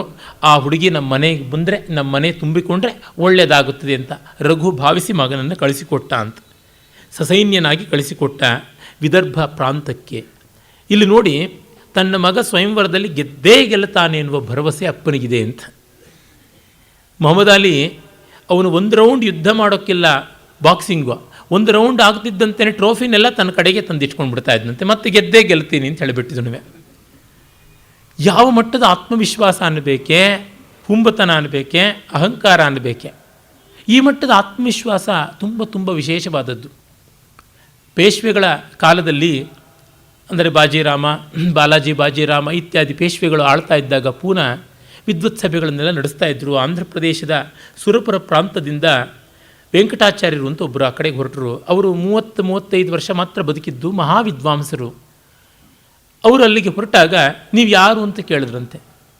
ಕಡಭೈತಾಹೇ ತರ್ಕೆ ಪಣಭೈತಾಹೇ ಸುಶಬ್ದ ಗಣದೋದರ್ಕೆ ಮಂದರ ವೃತ್ತಂ ವರ್ತೆ ಶ್ರುತ್ಯಂತ ಸುಧಾಂಬುದೋ ಮಹಾಗರ್ತೆ ಅಂದ್ರಂತೆ. ನಾವು ತರ್ಕದಲ್ಲಿ ಕಣಭೈತಾಹೆ, ಕಣಭುಕ್ ಅಂತ ಹೆಸರಾದ ಕಣಾದನನ್ನು ಕೂಡ ಭಯಪಡಿಸ್ತಕ್ಕಂಥ ಶಕ್ತಿ ನಮಗೆ ತರ್ಕದಲ್ಲಿದೆ. ಪಣಭೈತಾಹೆ ಸುಶಬ್ದ ಗಣನೋದರ್ಕೆ. ಇನ್ನು ವ್ಯಾಕರಣದ ಪ್ರೌಢಿಮೆ ತೋರಿಸಬೇಕು ಅಂದರೆ ಸಾಕ್ಷಾತ್ ಆದಿಶೇಷ ಅವನ ಅವತಾರವಾದ ಪತಂಜಲಿಗೆ ದಡುಕ ತರಿಸ್ಬಿಡ್ತೀವಿ. ಇನ್ನು ವೇದಾಂತ ಅನ್ನುವ ಸಮುದ್ರವನ್ನು ಮಥನ ಮಾಡೋದ್ರೊಳಗೆ ಮಂದರ ವೃತ್ತಂ ವರ್ತೆ, ಮಂದರ ಪರ್ವತದಂತೆ ಇರ್ತಕ್ಕಂಥವ್ರು ನಾವು ಅಂತ ಹೇಳಿಬಿಟ್ಟು. ಈ ರೀತಿಯಾದ ಕೆಚ್ಚು, ಇದನ್ನು ಕೆಚ್ಚು ಅಂತ ಅನ್ಬೇಕಾ? ಒಂದು ನೇರಣವು ಅಂತ ಪಾಣಿನಿ ಸೂತ್ರವನ್ನು ವಿವರಣೆ ಮಾಡಿದ್ರೆ ಆತ. ಗಜಸೂತ್ರ ವ್ಯಾಖ್ಯಾನ ಅಂತ ಒಂದು ಗ್ರಂಥ. ನೇರಣಾವಿತಿ ಸೂತ್ರಸ್ಯ ತಾತ್ಪರ್ಯಂ ವೇದ ಪಾಣಿನಿ ಅಹಂಚ ಭಾಷ್ಯಕಾರಸ್ತು ತತ್ವತೋ ವೇತ್ತಿವಾನವ. ನೇರಣವು ಅನ್ನುವಂಥ ಸೂತ್ರದ ಅರ್ಥವನ್ನು ತತ್ವತೋ ವೇದ ಪಾಣಿನಿ, ತತ್ವತಃ ಪಾಣಿನಿ ಅರ್ಥ ಮಾಡಿಕೊಂಡಿದ್ದಾನೆ. ಅಹಂಚ ನಾನು, ಭಾಷ್ಯಕಾರಸ್ತು ಭಾಷ್ಯಕಾರದ ಪತಂಜಲಿ ವೇತ್ತಿವಾನವ, ತಿಳ್ಕೊಂಡಿದ್ದಾನೋ ಇಲ್ವೋ ನನಗೆ ಡೌಟು ಅಂತ. ಈ ರೀತಿಯಾದ ಕೆಚ್ಚು. ಹಾಗೆ ರಘುವಿನದ ಆತ್ಮವಿಶ್ವಾಸ ಕೂಡ ಅದು ಹುಂಬತನ ಅಲ್ಲ. ಈಗಾಗಲೇ ಪ್ರೆಸಿಡೆನ್ಸನ್ನು ಬೇಕಾದಷ್ಟು ಕ್ರಿಯೇಟ್ ಮಾಡಿದ್ದಾನೆ. ತನ್ನ ಮಗ ರೂಪ, ಯೌವನ, ವಿದ್ಯಾ, ವಿವೇಕಾದಿ ಸರ್ವ ಸಂಪನ್ನನಾಗಿದ್ದಾನೆ. ಅವನಲ್ಲದೆ ಸ್ವಯಂವರದಲ್ಲಿ ಇನ್ಯಾರು ಆ ವಧುವನ್ನು ಗೆಲ್ಲತಕ್ಕಂಥವ್ರು? ಅದಕ್ಕೋಸ್ಕರವಾಗಿ ಎಲ್ಲ ಸಜ್ಜು ಮಾಡಿ ಕೊಟ್ಟು ಕಳಿಸಿದ್ದಾನೆ. ಅವನು ಹೊರಟಿದ್ದಾನೆ. ಮತ್ತು ಇದು ಒಂದು ಅರೇಂಜ್ಡ್ ಮ್ಯಾರೇಜ್ ಅನ್ನುವ ಸೂಚನೆ ಕೂಡ ಕೊಡ್ತಾ ಇದ್ದಾನೆ. ತಂದೆ ಆಯ್ದಂಥ ವಧು. ವಾಲ್ಮೀಕಿ ರಾಮಾಯಣದಲ್ಲಿ ಬರುತ್ತದೆ, ಸೀತೆ ಬಗ್ಗೆ ರಾಮನಿಗಿದ್ದ ಹಲವು ಅಭಿಮಾನಿಗಳಲ್ಲಿ ಒಂದು ತನ್ನಪ್ಪ ಒಪ್ಪಿದ ಹುಡುಗಿ ಅಂತ. ಮನೆಯೆಲ್ಲ ಒಪ್ಪದಾಗ ಒಂದು ವಿಷಯಕ್ಕೆ ಸೌಂದರ್ಯ, ಶೋಭೆ ಬರುತ್ತದೆ. ಒಪ್ಪಿಗೆ ಇಲ್ಲದೆ ಏನೂ ಮಾಡಿಕೊಳ್ಬಹುದು. ಆದರೆ ಮತ್ತೆ ಮತ್ತೆ ಹೇಳಬೇಕು ಅಂತಂದರೆ, ಈ ಸುರಮಾರ್ಗ ಅಂತಂದರೆ ಎಲ್ಲರ ಒಪ್ಪಿಗೆಯಿಂದ ನಡೆಯುವಂಥದ್ದು. ಸರ್ವೇಷಾಂ ಅವಿರೋಧೇನ ಬ್ರಹ್ಮಕರ್ಮ. ಬ್ರಹ್ಮ ವಿವಾಹ ಅಂದರೆ ಅದೇ, ಕೂಡಿದ ಮಟ್ಟಿಗೆ ಎಲ್ಲರನ್ನೂ ಕನ್ವಿನ್ಸ್ ಮಾಡೋಣ ಅನ್ನುವಂಥದ್ದು. ಡೆಮಾಕ್ರೆಟಿಕ್ ಪಾಲಿಸಿ ಅಂತ ಮತ್ತೆ ಗೊತ್ತಾಗುತ್ತೆ. ಬ್ರಾಹ್ಮ ಅನ್ನುವುದು ಸರ್ವೇಷಾಂ ಅವಿರೋಧೇನ ಅಂದರೆ ಅದೇ ಅರ್ಥದಲ್ಲಿ. ನಿಜವಾದ ಬ್ರಾಹ್ಮ ಪದ್ಧತಿಗೆ ಯಾರನ್ನೂ ವಿರೋಧ ಮಾಡಿಕೊಳ್ಳುವ ಮನಸ್ಸಿಲ್ಲ. ಎಲ್ಲರನ್ನು ಒಪ್ಪಿಸಿ ಒಲಿಸಿಕೊಂಡು ಅವರ ಅಂಗೀಕಾರ ಪುರಸ್ಸರವಾಗಿ ನಡೆಯುವಂಥದ್ದು. ತಸ್ಯೋಪಕಾರ್ಯ ರಚಿತೋಪಚಾರ ಮನ್ಯೇತರ ಜಾನಪದೋಪದಾಭಿ ಮಾರ್ಗೇ ನಿವಾಸ ಮನುಜೇಂದ್ರ ಸೂನೋ ಬಭೂವರುದ್ಯಾನ ವಿಹಾರ ಕಲ್ಪಾ. ಇವನು ಹೊರಟಾಗ ದಾರಿಯಲ್ಲಿ ಇವನ ತಂಗುದಾಣವಾಗಿ ಉಪಕಾರ್ಯ ಅಂದರೆ ಪಟಕುಟಿ, ಟೆಂಟ್ಗಳನ್ನು ಹಾಕಿಸ್ಕೊಂಡ್ರಂತೆ.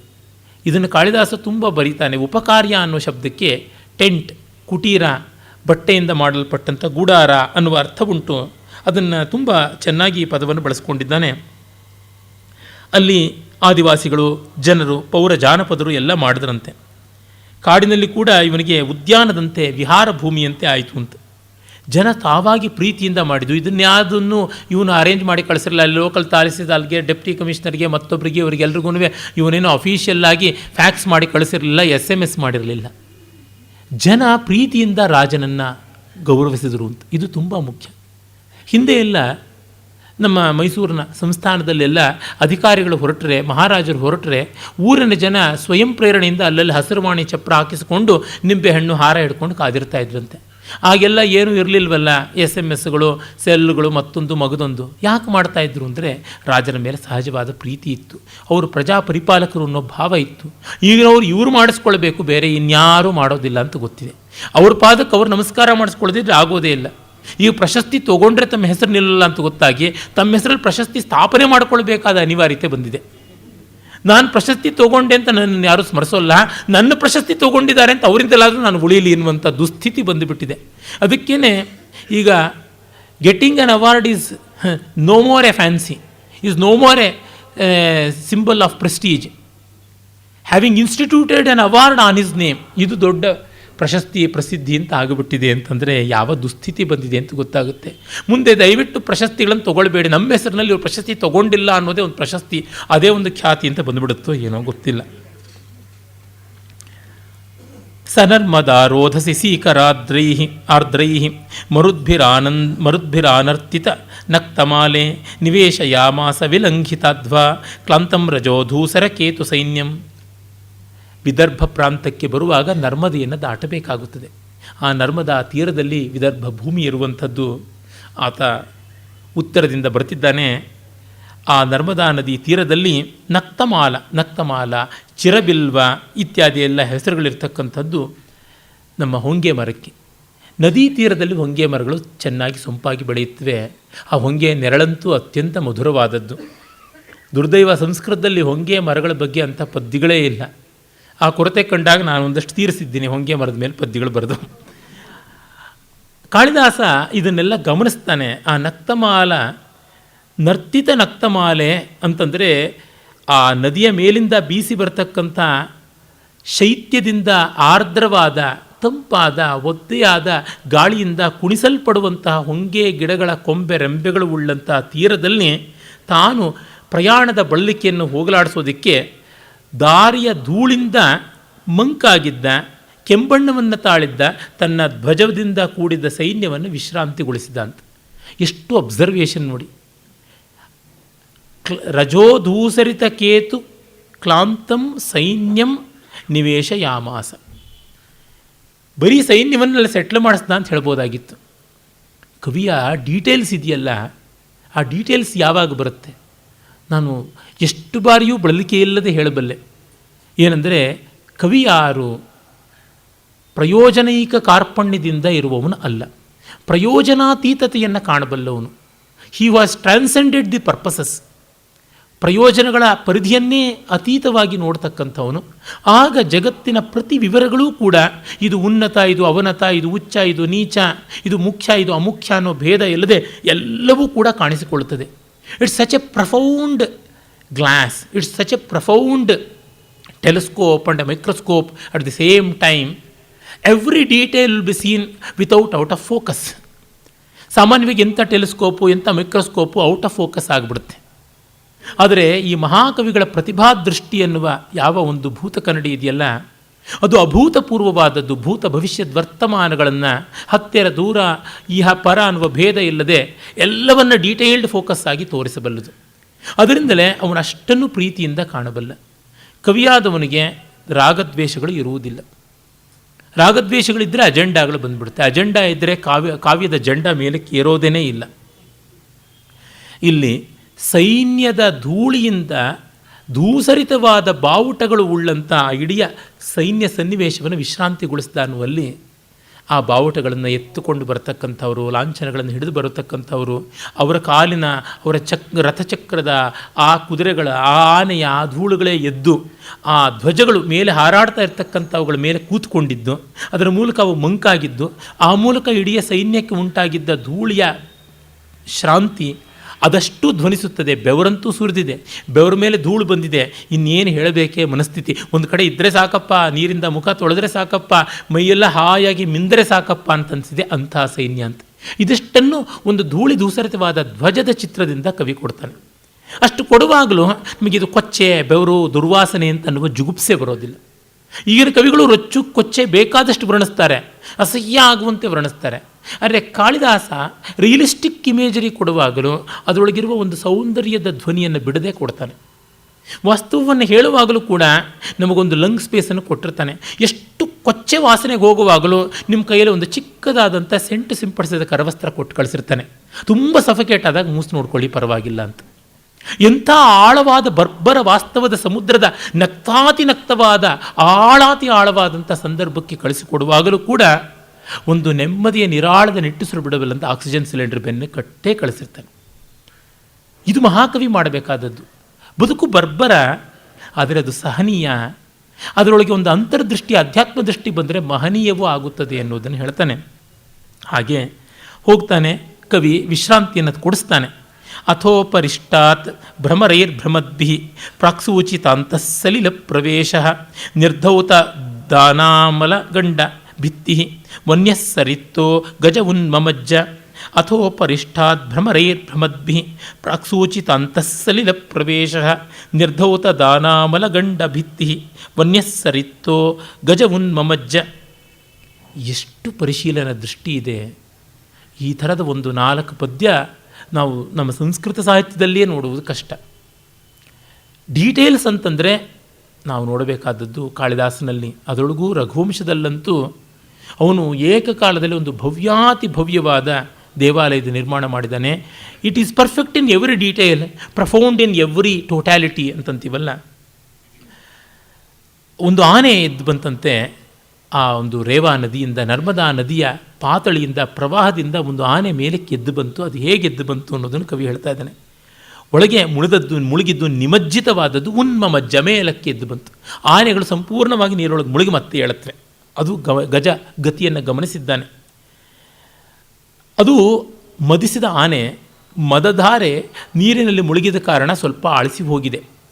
ಅದು ಮೇಲಕ್ಕೆ ಬಂದ ತಕ್ಷಣ ಪೂರ್ತಿ ಮುಳುಗಿತ್ತು ಅಂತ ಗೊತ್ತಾಗುವಂತೆ ಮೈಯಲ್ಲಿ ಒಂದು ಚೂರು ಧೂಳಿಯ ಲೇಷ ಇಲ್ಲ, ಅದು ಮಾಸಲು ಕಪ್ಪು ಬಣ್ಣವೂ ಇಲ್ಲ, ಲಕಲಕಿಸ್ತಕ್ಕಂಥ ಕಪ್ಪು ಬಣ್ಣದಿಂದ ಅದು ಕೂಡಿದೆ, ನೀರಲ್ಲಿ ತೊಯ್ದ ಕಾರಣದಿಂದ ಗೊತ್ತಾಗಿದೆ. ಪ್ರಾಕ್ ಸೂಚಿತ ಅಂತಃಸಲಿಲ ಪ್ರವೇಶ, ಮೊದಲಿಗೆ ನೀರಲ್ಲಿ ಮುಳುಗಿದ್ದನ್ನು ಸೂಚನೆ ಮಾಡುವಂತೆ ಅದರ ಮೈಯ ಛಾಯೆ ಇದೆ ಅಂತ ಹೇಳ್ತಾನೆ. ಮತ್ತು ಅದು ಹೇಳ್ತಾ ಇದ್ದಂತೆಯೇ ಭ್ರಮರಗಳು ಸುತ್ತಾ ಇವೆ. ಆ ಮದಧಾರೆಗೆ ಮೋಹಿತವಾಗಿ ಲುಬ್ಧವಾಗಿ ಆ ದುಂಬಿಗಳು ಬಂದು ಕೆನ್ನೆ ಮೇಲೆ ಕೂತಿವೆ. ಅದು ಒಂದು ಕ್ಷಣ ನೀರಲ್ಲಿ ಮುಳುಗಿದೆ, ಮೇಲೆ ದುಂಬಿಗಳು ಅಂತ ಝೀಂಕರಿಸ್ತಾ ಇವೆ. ಅವು ಇನ್ನೂ ಇದ್ದಂತೆಯೇ ಇದು ಮೇಲಕ್ಕೆ ಎದ್ದಿದೆ. ಅಂದರೆ ಒಂದು ಕ್ಷಣ ಮುಳುಗಿ ಮತ್ತೆ ಎದ್ದಿದೆ. ಆ ಒಂದು ಕ್ಷಣವೂ ವ್ಯರ್ಥ ಮಾಡಬಾರ್ದು ಅಂತ ದುಂಬಿಗಳು ಮತ್ತೆ ಮತ್ತೆ ಬಂದು ಅದರ ಮದಧಾರೆ ಮೇಲೆ ಆಕ್ರಮಿಸಿಕೊಳ್ತಾ ಇವೆ. ಅಂದರೆ ಅದರ ಮದ ಯಾವ ಮಟ್ಟದಲ್ಲಿದೆ ಮತ್ತು ದುಂಬಿಗಳು ಅದಕ್ಕೆ ಎಷ್ಟು ಆಕರ್ಷಿತವಾಗಿವೆ, ಇವೆರಡನ್ನೂ ಕವಿ ಹೇಳ್ತಾ ಇದ್ದಾನೆ. ಅಂದರೆ ಅದು ಎಷ್ಟು ಮಸ್ತಿಯಲ್ಲಿರುವ ಆನೆ ಅನ್ನೋದನ್ನು ತೋರ್ಪಡಿಸ್ತಾ ಇದ್ದಾನೆ. ಮುಳುಗೆದ್ದ ತಕ್ಷಣ ಮತ್ತೆ ಬಿಟ್ಟು ಹೋಗುತ್ತೋ ಏನೋ ಅಂತ ಹೋಗ್ತಾ ಇವೆ. ನೀರಿಂದ ತೊಳೆಯಲ್ಪಡ್ತಾ ಇದ್ರು ಮದಧಾರೆ ಮತ್ತು ಉಕ್ತಾ ಇದೆ ಮತ್ತು ದುಂಬಿಗಳು ಬರ್ತಾ ಇವೆ ಅನ್ನೋದು ಗೊತ್ತಾಗುತ್ತೆ. ಮತ್ತು ಆನೆಯ ಒಂದು ಆಕಾರವೇ ಕಾಣಿಸದೇ ಇದ್ದಾಗಲೂ ನೀರಿನ ಮೇಲೆ ಒಂದು ಕ್ಷಣಕಾಲ ಭ್ರಮರಗಳು ಸುಳಿತಾ ಇದ್ದಂತೆ ಮತ್ತೆ ಅದು ಎದ್ದು ಬಂದಿದೆ. ಅಂದರೆ fraction of A second it has gone in and it's coming out ಅನ್ನುವುದು ತೋರಿಸ್ತಾ ಇದೆ. ಉನ್ಮಜ್ಜ ನಿಮಜ್ಜ ಎರಡೂ ಆಗ್ತಕ್ಕಂಥ ಆನೆ ಅದು ಈಗ ಹೊರಕ್ಕೆ ಕಾಣಿಸಿಕೊಂಡಿದೆ. ನಿಶೇಷ ವಿಕ್ಷಾಲಿತ ಧಾತುನಾಪಿ ವಪ್ರಕ್ರಿಯ ಸೃಕ್ಷವತಸ್ತಟೇಶು ನೀಲೋರ್ಧ್ವರೇಖಾ ಶಬಲೇನ ಶಂಸನ್ ದಂತದ್ವಯೇನಾಶ್ಮ ವಿಕುಂಠಿತೇನ. ಅದು ಮದಿಸಿದ ಆನೆಯಾದ ಕಾರಣ ಕಂಡ ಗುಡ್ಡಗಳನ್ನು, ಬೆಟ್ಟಗಳನ್ನು, ಬಂಡೆಗಳನ್ನು ದಂತದ ಕುಂತಗಳಿಂದ ತಿವಿತಾ ಇದೆ. ಉದ್ದುದ್ದವಾದಂಥ ದಂತಗಳು, ಅವುಗಳಿಂದ ಮಣ್ಣನ್ನು ಎಲ್ಲ ತಿವಿದು ದಂತಕ್ಕೆಲ್ಲ ಆ ಕೆಂಪು ಬಣ್ಣದ ಮಣ್ಣು ಮೆತ್ತುಕೊಂಡಿತ್ತು. ಆದರೆ ಈಗ ಗಜಸ್ನಾನ ನೀರಿನಲ್ಲಿ ಮುಳುಗೆದ್ದಿದ್ದರಿಂದ ದಂತ ಎಲ್ಲ ಆ ಒಂದು ಮಣ್ಣಿನ ಲೇಷವೂ ಇಲ್ಲದೆ ತೊಳೆಯಲ್ಪಟ್ಟಿದೆ. ಹಾಗಿದ್ದರೂ ಕೂಡ ಆ ನಿರಂತರವಾಗಿ ಕಲ್ಲಿಗೆ, ಬಂಡೆಗೆ, ಗುಡ್ಡಕ್ಕೆ ಉಜ್ಜಲ್ಪಟ್ಟ ಕಾರಣ ದಂತದ್ವಯೇನ ಅಶ್ಮ ವಿಕುಂಠಿತೇನ ನೀಲ ಊರ್ಧ್ವರೇಖಾ ಶಬಲೇನ, ಗೆರೆ ಗೀಚಿಕೊಂಡು ದಂತಕ್ಕೆ ಫ್ರಿಕ್ಷನ್ ಆಗಿ ಅಲ್ಲಿ ಉಜ್ಜಿಕೊಂಡ ಕಾರಣ ಆ ರೇಖೆಗಳು ಮೂಡಿವೆ. ಆ ರೇಖೆಗಳಲ್ಲಿ ಕೊಳೆ ಕೂತ ಕಾರಣ ಅದು ಕಪ್ಪಾಗಿ ತೋರ್ತಾ ಇದೆ ಅಂತ. ಯಾವಾಗ ಕಾಳಿದಾಸ ಇಷ್ಟು ಕೂಲಂಕಷವಾಗಿ ಒಂದು ಮದಿಸಿದ ಆನೆಯ ಹತ್ತಿರ ಹೋಗಿ ಕಂಡ ಆ ದಂತವನ್ನು ವರ್ಣಿಸಿರೋದು ನೋಡ್ತೀವಿ. ದಂತದ ಮೇಲೆ ಉಜ್ಜಲ್ಪಟ್ಟ ರೇಖೆಗಳು ನೀರಲ್ಲಿ ತೊಳೆದುಕೊಳ್ಳದೆ ಇರತಕ್ಕಂಥದ್ದು. ಅಂದರೆ ಯಾರು ಬಂದು ಕಬ್ಬಿಣದ ಬ್ರಷ್ ಹಾಕಿ ಉಜ್ವಲವಾದ್ದರಿಂದ ಆ ಗೆರೆಗಳಲ್ಲಿ ಕೊಳೆ ಕೂತು ಬಿಟ್ಟಿದೆ, ಅದು ಹೇಳಲ್ಲ. ಇದು ಕೂಡ ಗಮನಿಸಿದ್ದಾನೆ. ಆ ಒಂದು ಆನೆ ಆಗಿರುವಂಥದ್ದಂದರೆ ಮತ್ತ ಗಜ, ಗಂಧ ಸಿಂಧೂರ, ಉದ್ದವಾದ ದಂತಗಳನ್ನು ಕೂಡಿದ್ದು, ನಿರಂತರವಾಗಿ ಎಲ್ಲ ಕಲ್ಲು ಮಣ್ಣು ಅಂತಿಲ್ಲದೆ ಎಲ್ಲದರ ಜೊತೆಗೂ ತಗಾದೆ ಮಾಡಿಕೊಂಡು ಬಂದದ್ದು, ಮತ್ತು ಮರಧಾರಿನ ಸುರಿಸುವಂಥದ್ದು. ಇಷ್ಟು ತೊಂಡು ಆನೆ ಒಂಟಿ ಸಲಗ ಅಂತ ಕಡೆಗೆ ತೀರ್ಮಾನವಾಗುತ್ತದೆ. ಸಂಹಾರ ವಿಕ್ಷೇಪ ಲಘು ಕ್ರಿಯೇಣ ಹಸ್ತೇನ ತೀರಾಭಿಮುಖಸ್ಸ ಶಬ್ದಂ ಬಭೌಸ ಬಿಂದನ್ ಬೃಹತಸ್ತರಂಗಾನ್ ವಾರ್ಯರ್ಗಲಾಭಂಗ ಇವ ಪ್ರವೃತ್ತ. ಅದು ಹೇಳ್ತಾ ಇದ್ದಂತೆಯೇ ಸಂಹಾರ ವಿಕ್ಷೇಪ ಲಘುಕ್ರಿಯೇಣ ಹಸ್ತೇನ, ಸೊಂಡಲನ್ನು ಒಳಗೆ ತೆಕ್ಕೊಳ್ಳೋದು, ಹೊರಕ್ಕೆ ಬಿಡೋದು. ಸಂಹಾರ ಅಂದರೆ ಒಳಗೆ ತೆಕ್ಕೊಳ್ಳೋದು, ವಿಕ್ಷೇಪನ ಹೊರಕ್ಕೆ ಬಿಡೋದು. ಸೊಂಡನ್ನು ಹೊರಕ್ಕೆ ಬೀಸಿಕೊಂಡು ಸಶಬ್ದವಾಗಿ ಭ್ರೂಂಕಾರವನ್ನು ಘೋರವಾಗಿ ಮಾಡ್ತಾ ತೀರದ ಕಡೆಗೆ ಬಂತಂತೆ. ಬಿಂದನ್ ತರಂಗಾನ್ ವಾರ್ಯರ್ಗಲಾಭಂಗ ಇವ. ವಾರ್ಯರ್ಗಲ ಅಂತಂದರೆ ಅದನ್ನು ಆನೆಯ ವಾರಿ ಅಂತಂದರೆ ಆನೆಯ ನಿಲುಗಡೆ ಅಂತ, ಆನೆಯ ಒಂದು ಲಾಯ, ಗಜಬಂಧನ ಸ್ಥಾನ ಅಂತ. ಆ ಒಂದು ಲಾಯದ ಇಕ್ಕಟ್ಟನ್ನೆಲ್ಲ ನಿವಾರಣೆ ಮಾಡಿಕೊಂಡು ಹೋಗುವುದಕ್ಕೆ ಹೇಗೆ ಮದಿಸಿದ ಆನೆ ಲಾಯದೊಳಗೆ ಪ್ರಯತ್ನ ಪಡುತ್ತೋ ಆ ರೀತಿಯಲ್ಲಿ ಇದು ನೀರಿನಿಂದ ಹೊರಕ್ಕೆ ಬರ್ತಾ ಇದೆ. ನೀರಿನ ಅಲೆಗಳನ್ನು ತಳ್ಳಿಕೊಂಡು, ನೀರಿನ ಪ್ರವಾಹವನ್ನು ತಳ್ಳಿಕೊಂಡು ಬರ್ತಾ ಇದೆ. ಅಂದರೆ ಎಲ್ಲ ಕಟ್ಟುಗಳನ್ನು ಕಿತ್ತುಕೊಂಡು ಬರುವಂಥ ರೀತಿಯಲ್ಲಿ ಅದು ಬರ್ತಾ ಇದೆ ಅನ್ನುವಂಥ ಚಿತ್ರಣವನ್ನು ಕೊಡ್ತಾ ಇದ್ದಾನೆ. ಅದಕ್ಕೆ ಪ್ರಕೋಪ ಉಂಟಾಗುವುದಕ್ಕೆ ಯಾವ ಹೊರಗಿನ ಕಾರಣವೂ ಬೇಕಾಗಿಲ್ಲ, ಆದರೂ ಸಹಜವಾಗಿ ಪ್ರಕುಪಿತವಾಗಿದೆ. ಇದನ್ನು ಕವಿ ತೋರಿಸ್ತಾ ಇದ್ದಾನೆ. ಶೈಲೋಪಮ ಶೈವಲಮಂಜರೀಣಾಂ ಜಾಲಾನಿ ಕರ್ಷನ್ನುರಸಾಹಸ ಪಶ್ಚಾತ್ ಪೂರ್ವಂ ತದುತ್ಪೀಡಿತ ವಾರಿ ರಾಶಿ ಸರಿತ್ ಪ್ರವಾಹ ತಟಮುತ್ಸ ಸರ್ಪ. ಬೆಟ್ಟದಂತಿರುವ ಆನೆ, ಅದರ ಮೈ ಮೇಲೆ ನೀರಿನ ಪಾಚಿ ಮತ್ತು ಜಲನೀಲಿ ಅಂತ ಕರಿತೀವಲ್ಲ, ತೀರದಲ್ಲಿ ಬೆಳೀತಕ್ಕಂಥ ಈ ಆಲ್ಗೆ, ಯಾವ ರೀತಿಯಾದಂಥ ನಾವು ಪಿಸ್ಟಿಯಾ, ಐಕಾರ್ನಿಯಾ ಮೊದಲಾದಂಥ ಆ ಸಸ್ಯಗಳು ತೀರದಲ್ಲಿ ಬೆಳೆಯುವಂಥವು, ನೀರಿನ ಪ್ರವಾಹದ ಮೇಲೆ ಬೆಳ್ಕೊಳ್ತಕ್ಕಂಥವು ಅವು ಇವುಗಳ ಮೈ ಮೇಲೆ ಅಂಟುಕೊಂಡಿವೆ. ಅದನ್ನೆಲ್ಲವನ್ನೂ ಅದು ತಳ್ಳಿ ಹಾಕಿಕೊಂಡು ನೀರನ್ನೇ ತಳ್ಳುತ್ತಾ ಸರಿತ್ ಪ್ರವಾಹವನ್ನೇ ಸ್ತಂಭನ ಮಾಡುವಂಥ ರೀತಿಯಲ್ಲಿ ಅದು ನೀರಿನಿಂದ ದಡದ ಕಡೆಗೆ ನುಗ್ಗುತ್ತಾ ಬರ್ತಾ ಇದೆ. ತಸ್ಯೈಕ ನಾಗಸ್ಯ ಕಪೋಲ ಭಿತ್ಯೋರ್ ಜಲಾವಗಾಹ ಕ್ಷಣ ಮಾತ್ರ ಶಾಂತ ವನ್ಯೇತರಾನೇ ಕಪದರ್ಶನೇನ ಪುನರ್ದಿದೀಪೆ ಮದದುರ್ದಿನ ಶ್ರೀಹಿ. ಅದು ಏಕನಾಗ, ಒಂಟಿ ಸಲಗ. ಅದು ದಡಕ್ಕೆ ಬರ್ತಿದ್ದಂತೆ ಇವನ ಸೈನ್ಯದಲ್ಲಿರ್ತಕ್ಕಂಥ ಆನೆಗಳನ್ನು ನೋಡಿ ಅದಕ್ಕೆ ಕ್ರೋಧಕ್ಕೆ ಒಂದು ವಿಭಾವ ಸಿಕ್ಕಿಬಿಡ್ತು, ಆಲಂಬನ ವಿಭಾವ ಸಿಕ್ತು. ಒಂದು ಕ್ಷಣ ನೀರಿನಲ್ಲಿ ತೊಳ್ಕೊಂಡು ಹೋಗಿದ್ದ ಮದಧಾರೆ ಮತ್ತೆ ಉಕ್ಕೇರೋದಕ್ಕೆ ಶುರುವಾಯಿತು.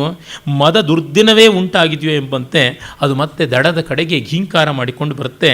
ಸಪ್ತಚ್ಛದ ಕ್ಷೀರ ಕಟು ಪ್ರವಾಹಂ ಅಸಹ್ಯ ಮಘ್ರಾಯ ಮದಂ ತದೀಯಂ ವಿಲಂಘಿತಾಧೋರಣ ತೀವ್ರ ಯತ್ನಾ ಸೇನಾ ಗಜೇಂದ್ರ ವಿಮುಖಾ ಬಭೂವು.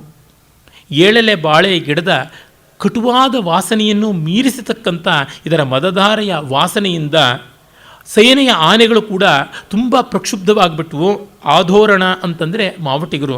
ಆ ಮಾವಟಿಗರಿಗೆ ಆ ಆನೆಗಳನ್ನು ನಿಯಂತ್ರಣ ಮಾಡೋಕ್ಕಾಗಲಿಲ್ವಂತೆ. ಕಾಳಿದಾಸ ಎಷ್ಟು ಸಹಜವಾದ ಚಿತ್ರಣ ಕೊಡ್ತಾನೆ. ಒಂದು ಮಸ್ತಿಲಿರತಕ್ಕಂಥ ಕಾಡಿನ ಸಲಗ, ಒಂಟಿ ಸಲಗ ಬಂದುಬಿಟ್ರೆ ಪಳಗಿಸಲ್ಪಟ್ಟಂಥ ಆನೆಗಳಿಗೆ ಅದನ್ನು ಎದುರಿಸೋಕ್ಕಾಗದೆ, ಸುಮ್ಮನೆ ಇರೋಕ್ಕೂ ಆಗದೆ, ಯಾವ ಹೊಯ್ದಾಟ ಮಾವಟಿಗರ ನಿಯಂತ್ರಣಕ್ಕೂ ಸಿಕ್ಕದೆ ಅವು ದಿಕ್ಕಾಗಿ ಹೋಗುವಂಥದ್ದು. ಈ ಮೂಲಕವಾಗಿ ಒಂದು ರುದ್ರ ಭೀಕರವಾದ ತುಮುಲವನ್ನೇ ಚಿತ್ರಣ ಮಾಡ್ತಾ ಇದ್ದಾನೆ. ಸಚ್ಛಿನ್ನ ಬಂಧದ್ರುತ ಯುಗ್ಯ ಶೂನ್ಯಂ ಭಗ್ನಾಕ್ಷ ಪರ್ಯಸ್ಥರತಂ ಕ್ಷಣೇನ ರಾಮ ಪರಿತ್ರಾಣ ವಿಹಸ್ತ ಯೋಧಂ ಸೇನಾನಿವೇಶಂ ತುಮುಲಂ ಚಕಾರ. ಆಮೇಲೆ ಬೇರೆ ಬೇರೆ ಯುಗ್ಯ ಅಂದರೆ ಯಾವ ಒಂದು ನೊಗಕ್ಕೆ ಕಟ್ಟಲ್ಪಟ್ಟಂಥ ಕುದುರೆಗಳು ಮೊದಲಾದವೆಲ್ಲ ಯಾವುದಿವೆ ಅವುಗಳು ಕೂಡ ಹೆದರ್ಕೊಂಡು ಬಿಟ್ಟುವಂತೆ. ಎಲ್ಲವೂ ಕೂಡ ಬಂಧವನ್ನು ಕಟ್ಟುಕೊಂಡು ಕಿತ್ತು ಓಡಬೇಕು ಅನ್ನುವಂತೆ ಆ ರೀತಿ ಆದವು. ರಥ ಚಕ್ರಗಳು ಕೂಡ ಮುರಿಯುವ ಹಾಗೆ ಅವುಗಳ ಇರಸು ಗೊಣಸು ಎಲ್ಲ ಮುರಿಯುವಂಥ ರೀತಿಯಲ್ಲೇ ಅವು ಓಡೋದಕ್ಕೆ ಶುರು ಮಾಡಿದವು. ರಾಮ ಪರಿತ್ರಾಣ ವಿಹಸ್ತ ಯೋಧಂ. ಅದೇ ರೀತಿಯಲ್ಲಿ ಒಂದಷ್ಟು ಜನ ಪರಿಚಾರಿಕೆಯರು ಅವರೆಲ್ಲರೂ ಕೂಡ ಇವರ ಜೊತೆಗೆ, ಸೇನೆಯ ಜೊತೆಗೆ ಬಂದಿದ್ರಲ್ಲ, ಅವ್ರಿಗಂತೂ ಬಹಳ ಹೆದರಿಕೆ ಆಗಿಬಿಡ್ತು. ಆ ಅಬಲೆಯರನ್ನು ಕಾಪಾಡೋಕ್ಕೆ ಆಗದಂಥ ಒಂದು ದುಸ್ಥಿತಿ ಸಂತ್ರಸ್ತರಾದ ಸೈನಿಕರಿಗೂ ಕೂಡ ಬಂದುಬಿಡ್ತು. ಹೀಗಾಗಿ ಇಡೀ ಸೇನಾ ನಿವೇಶ, ಆ ಸೇನಾ ಶಿಬಿರ, ಕ್ಯಾಂಟೋನ್ಮೆಂಟ್ ಅಂತ ಯಾವುದಿದೆ ಅದಷ್ಟು ಹೊಯ್ದಾಡಿಬಿಡ್ತು, ಪ್ರಕ್ಷುಬ್ಧವಾಯಿತು ಅಂತ ಹೇಳ್ತಾ ಇದ್ದೇನೆ. ಒಂದು ಆನೆ ಆಕಸ್ಮಿಕವಾಗಿ ತೋರಿಕೊಂಡಾಗ ಉಂಟಾಗುವ ಸಂದರ್ಭ ಏನು ಅನ್ನೋದನ್ನು ಕವಿ ಹೇಳ್ತಾ ಇದ್ದಾನೆ.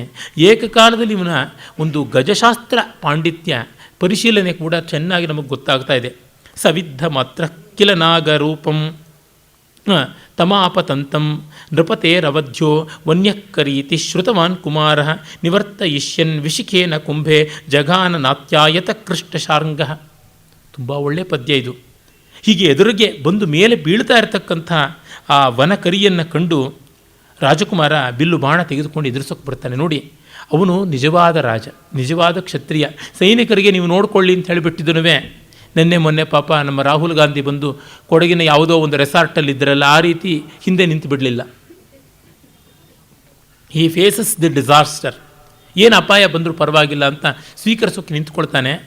ಆ ಸಂದರ್ಭದಲ್ಲೂ, ಆ ಪ್ಯಾನಿಕ್ ಆಗಿರುವಾಗ ಸಂದರ್ಭದಲ್ಲಿ ಕೂಡ ವನ್ಯದ್ವಿಪ ಕರಿ ನ ವಧ್ಯ ನೃಪತೇ ಅವಧ್ಯ. ರಾಜರು ಆನೆಗಳನ್ನು ಕೊಲ್ಲಬಾರದು. It's an asset. ಅದು ಮಾತ್ರವಲ್ಲ, ಅದು ಅಕಾಲ ಕೂಡ. ಈ ಕಾರಣದಿಂದ ಆನೆ ಮೊದಲಾದಂಥ ಪ್ರಾಣಿಗಳನ್ನು ಕೊಲ್ಲಬಾರದು ಅನ್ನೋ ಕಾರಣ ಅದನ್ನು ತಿಳ್ಕೊಂಡಿದ್ದರಿಂದ ಶ್ರುತವಾನ್ ತನ್ನ ವಿದ್ಯೆಯಲ್ಲಿ ಪಾರ್ಟ್ ಆಫ್ ದಿ ಕರಿಕ್ಯುಲಮ್ ಆಗಿ ಬಂದದ್ದರಿಂದ ಅವನು ನ ಅತ್ಯಾಯತ ಕೃಷ್ಟಶಾರ್ಂಗ, ಕೊಂಬಿಂದ ಮಾಡಿದ ಬಿಲ್ಲನ್ನು ಪೂರ್ಣವಾಗಿ ಆಕರ್ಣವಂತವಾಗಿ ಹೆದೆಯನ್ನು ಎಳೆಯದೆ ಸ್ವಲ್ಪ ಮಾತ್ರ ಹೆದೆಯನ್ನು ಎಳೆದು ನಿವರ್ತಯಿಷ್ಯನ್, ಅದನ್ನು ಹಿಮ್ಮೆಟ್ಸೋಕ್ಕಿಷ್ಟು ಬೇಕೋ ಅಷ್ಟರ ಮಟ್ಟಿಗೆ ಫೋರ್ಸ್ ಬಳಸಿ ಬಾಣವನ್ನು ಅದರ ಕುಂಭಸ್ಥಳಕ್ಕೆ ಬಿಟ್ಟ ಅಂತ. ಸವಿದ್ಧ ಮಾತ್ರ ಕಿಲ ನಾಗರೂಪಂ ಉತ್ಸೃಜ್ಯ ತದ್ವಿಸ್ಮಿತ ಸೈನ್ಯ ದೃಷ್ಟ ಸ್ಫುರತ್ ಪ್ರಭಾಮಂಡಲ ಮಧ್ಯವರ್ತಿ ಕಾಂತಂ ವಪುರ್ವ್ಯೋಮಚರಂ ಪ್ರಪೇದೆ. ಈಗ ನೋಡಿ ಅಲೌಕಿಕ ತರ್ತಾ ಇದ್ದಾನೆ. ಆ ತತ್ಕ್ಷಣ ಬಾಣ ಬಿದ್ದ ತಕ್ಷಣ ಆನೆ ಮಾಯವಾಗಿ ಅಲ್ಲಿ ದೇದೀಪ್ಯಮಾನವಾದ ಒಂದು ಸುಂದರವಾದ ದಿವ್ಯ ಪುರುಷ ರೂಪ ಕಾಣಿಸಿತು. ಅತ ಪ್ರಭಾವೋಪನತೈಃ ಕುಮಾರಂ ಕಲ್ಪದ್ರುಮೋತ್ತೈರ್ ಅವಕೀರ್ಯ ಪುಷ್ಪೈ ಉವಾಚ ವಾಗ್ಮಿ ದಶನ ಪ್ರಭಾಭಿ ಸಂವರ್ಧಿತೋರಸ್ಥಳತಾರಹಾರ. ತಕ್ಷಣವೇ ಅವನು ತನ್ನ ಸಂಕಲ್ಪ ಮಾತ್ರದಿಂದಲೇ ಸ್ವರ್ಗದ ಮಂದಾರ ಮೊದಲಾದ ಪುಷ್ಪಗಳನ್ನು ಅಂತರಿಕ್ಷದಿಂದ ಕಿತ್ತು ಆ ರಾಜಕುಮಾರ ಅಜನ ಮೇಲೆ ಅರ್ಪಿಸ್ತಾ ಅವನನ್ನು ಕುರಿತು ಮಾತಾಡ್ತಾನೆ. ಅವನ ದಂತದ ಕಾಂತಿಯಿಂದ ಅವನ ಎದೆಯ ಮೇಲೆ ಹಾಕಿಕೊಂಡಿರ್ತಕ್ಕಂಥ ಜೀವರತ್ನಗಳ ಕಾಂತಿ ಇಮ್ಮಡಿಸಿತು ಅಂತ ಹೇಳ್ತಾನೆ. ಯಾವುದನ್ನು ಒಂದು ಸಿನಿಮಾ ತೆಗೆಯೋದಕ್ಕೆ ಡೈರೆಕ್ಟ್ರ್ ಹೇಗೆ ಸ್ಕ್ರೀನ್ ಪ್ಲೇ ಬರ್ಕೊಳ್ತಾನೋ ಅಷ್ಟು ಡೀಟೇಲ್ಸನ್ನು ಕೊಟ್ಟು ಬರೀತಾನೆ ಕಾಳಿದಾಸ. ಯಾವುದೊಂದು ಬಿಡೋದಿಲ್ಲ. ಅವನ ಮೇಲೆ ಪುಷ್ಪವೃಷ್ಟಿಯನ್ನು ಮಾಡಿಸಿದ್ದು ಬಿಡೋದಿಲ್ಲ. ಮಾತಾಡಿದಾಗ ಆ ಬೆಳಕು ಲೈಟಿಂಗ್ ಟೆಕ್ನಿಕ್ ಹೇಗಿರಬೇಕು ಅನ್ನೋದನ್ನು ಬಿಡೋದಿಲ್ಲ. ಆ ಪುಷ್ಪಗಳು ಎಲ್ಲಿಂದ ಬಂತು ಅನ್ನೋದನ್ನು ಹೇಳದೆ ಬಿಡೋದಿಲ್ಲ. ಇದನ್ನೆಲ್ಲ ನೀವು ಈ ಕಾಲದ ಕೇವಲ ಗ್ರಾಫಿಕ್ ಎಫೆಕ್ಟ್ಸಿಂದ ಮಾತ್ರ ನೋಡಿಸೋಕ್ಕೆ ಸಾಧ್ಯ. ಆನೆ ಮಾಯವಾಗಿ ಅದರೊಳಗೆ ಸಾಕಾರವಾದಂಥ ಮಹಾಪುರುಷ ಅವನು ಕೈ ಚಾಚಿದ ತಕ್ಷಣ ಅದು ಸ್ವರ್ಗ ಲೋಕಾಂತರಾಳಗಳಿಗೂ ಹೋಗ್ಬಿಡುವಂಥದ್ದು. ಅಲ್ಲಿರ್ತಕ್ಕಂಥ ಮಂದಾರ, ಪಾರಿಜಾತ, ಹರಿಚಂದನ ಮೊದಲಾದಂತಹ ಆ ದಿವ್ಯ ಪುಷ್ಪಗಳನ್ನು ತಾನಾಗಿ ಕಿತ್ತು ಬಂದು ಪಟಪಟನೆ ಅವನ ತಲೆಯ ಮೇಲೆ ಸುರಿಯುವಂಥದ್ದು. ಮತ್ತು ಮಾತಾಡುವಾಗ ಆ ದಶನ ಕಾಂತಿ ಎಷ್ಟು ಚೆನ್ನಾಗಿ ಅವನ ಕೊರಳಿನ ಹಾರಗಳ ಮೇಲೆ ಹಾರಗಳು ಅಂದರೆ ನಕ್ಷತ್ರ ಸಂಖ್ಯೆಯ ಹಾರಗಳು, 27 ನಕ್ಷತ್ರಗಳ ಸಂಕೇತ ಮಾಡ್ತಕ್ಕಂಥ ಆ ರತ್ನಗಳನ್ನು ಉಳ್ಳಂಥ ಹಾರದ ಮೇಲೆ ಬಿದ್ದು ಅದು ಹೊಳಿತಾ ಇರುವುದು. ಮತಂಗ ಶಾಪಾದ್ ಅವಲೇಪ ಮೂಲಾದ್ ಅವಾಪ್ತವಾನಸ್ಮಿ ಮತಂಗಜತ್ವಂ ಅವೇಹಿ ಗಂಧರ್ವಪತೇಸ್ತನೂಜಂ ಪ್ರಿಯಂ ವದಂಬಾಂ ಪ್ರಿಯದರ್ಶನಸ್ಯ. ನಾನು ಮದೋನ್ಮತ್ತನಾಗಿ ಮತಂಗ ಮಹರ್ಷಿಯ ತಪಸ್ಸಿನ ಒಂದು ಕೆರಳಿಸುವ ಕಾರಣದಿಂದ ಮತಂಗ ಮಹರ್ಷಿಯ ಕೋಪಕ್ಕೆ ತುತ್ತಾಗಿ ಮತಂಗಜತ್ವವನ್ನು, ಆ ಮತಂಗಜ ಪ್ರಾಸವನ್ನು ನೋಡಿ ನಾನು ಮದಿಸಿದ ಆನೆಯ ರೂಪವನ್ನು ಪಡೆದೆ. ನಾನು ಗಂಧರ್ವಾಧಿಪತಿಯಾದ ಪ್ರಿಯದರ್ಶನನ ಮಗ ಪ್ರೇಮ್ವದ ಅಂತ ತಿಳಿ. ಈಗ ಅವನು ಒಂದು ದಿವ್ಯಾಸ್ತ್ರವನ್ನು ಕೊಡ್ತಾನೆ. ನಾನು ನಿನಗೆ ಸಂಮೋಹನಾಸ್ತ್ರ ಕೊಡ್ತೀನಿ ಅಂತ. ಗಂಧರ್ವರಿಗೆ ವಿಶೇಷವಾಗಿ ಒಗ್ಗಿ ಬಂದ ಅಸ್ತ್ರ ಸಂಮೋಹನಾಸ್ತ್ರ. ಮಹಾಭಾರತದ ಅರ್ಜುನ ಕೂಡ ಚಿತ್ರರಥ, ಅವನು ಅಂಗಾರವರ್ಣ ಅಂತ, ಅಂಗಾರಪರ್ಣ ಅಂತಲೂ ಕರೀತಾರೆ, ಅವನಿಂದ ದಿವ್ಯಾಸ್ತ್ರವನ್ನು ಪಡೆದಿದ್ದ ಅಂತ. ಈ ದಿವ್ಯಾಸ್ತ್ರವನ್ನು ಕೊಡ್ತೀನಿ ಅಂತಾನೆ. ಇದು ಮುಂದೆ ಉಪಯೋಗಕ್ಕೆ ಬರುತ್ತೆ. ಕಾಳಿದಾಸ ವ್ಯರ್ಥವಾಗಿ ಯಾವ ಸಂದರ್ಭವನ್ನು ನಿರ್ಮಾಣ ಮಾಡೋಲ್ಲ. ಮುಂದೆ ಇಂದುಮತಿಯ ಸ್ವಯಂವರ ಆದಮೇಲೆ ಸ್ವಯಂವರದಲ್ಲಿ ಮುಖಭಂಗಿತರಾದಂಥ ರಾಜರುಗಳೆಲ್ಲ ಇವನು ಮದುವೆಯಾಗಿ ವಾಪಸ್ ಬರ್ತಾ ಇದ್ದಾಗ ಮಾರ್ಗದಲ್ಲಿ ಅಡ್ಡ ನಿಂತು ಅಟಕಾಯಿಸ್ತಾರೆ. ಆಗ ಅಷ್ಟು ಜನರನ್ನು ಯುದ್ಧದಲ್ಲಿ ಗೆಲ್ಲುವಾಗ ಅಂತಿಮ ಬಾಣವಾಗಿ ಅವ್ರನ್ನ ಕೊಲ್ಲುವುದು ಬೇಡ ಅಂತ ಈ ಒಂದು ಸಂಮೋಹನಾಸ್ತ್ರವನ್ನು ಪ್ರಯೋಗ ಮಾಡ್ತಾನೆ. ಅದು 7ನೇ ಸರ್ಗದಲ್ಲಾಗೋದು. ಅದಕ್ಕೆ 5ನೇ ಸರ್ಗದಲ್ಲಿ ಪೀಠಿಕೆ ಹಾಕ್ತಾನೆ. ಅಷ್ಟು ಮಾತ್ರವಲ್ಲದೆ ಅಜ ಎಂಥ ವಿಕ್ರಮಿ ಅನ್ನೋದಕ್ಕೆ ನಮಗೆ ಆ ಯುದ್ಧ ಸಿಗುತ್ತದೆ. ಮತ್ತು ಅವನು ಅಸಹಾಯ ಶೂರ ಅನ್ನೋದಕ್ಕೆ ಈ ಆನೆಯನ್ನು ಎದುರಿಸಿದ ಬಗ್ಗೆ ಅಲ್ಲಿಯೂ ಕೂಡ ಧರ್ಮ ಹೇಗಿತ್ತು. ಇಲ್ಲಿ ಆನೆಯನ್ನೂ ಕೊಲ್ಲಲಿಲ್ಲ, ಅಲ್ಲಿ ಶತ್ರು ರಾಜರನ್ನೂ ಕೊಲ್ಲಲಿಲ್ಲ. ಅವರು ಏನೋ ಹೆಣ್ಣು ಸಿಗಲಿಲ್ಲ ಅಂತ ಕ್ಷಣಕಾಲದಲ್ಲಿ ರುಷ್ಟರಾಗಿದ್ದಾರೆ. ಜೀವದಾನ ಮಾಡೋಣ, ಮುಂದೆ ನೋಡೋಣ ಅನ್ನುವಂಥ ಔದಾರ್ಯ ಕೂಡ ಅಜನ ಸುಕೋಮಲ ಮನಃಪ್ರವೃತ್ತಿಗೂ ಸೂಚಕವಾಗಿರುವಂತೆ ಅದನ್ನು ಮಾಡಿಸಿದ್ದಾನೆ. ಆಮೇಲೆ ಅವನು ಕೇಳ್ತಾನೆ, ಸಚಾನು ನೀತಃ ಪ್ರಣತೇನ ಪಶ್ಚಾನ್ ಮಯಾ ಮಹರ್ಷಿರ್ ಮೃದುತಾಮಗಚ್ಚತ್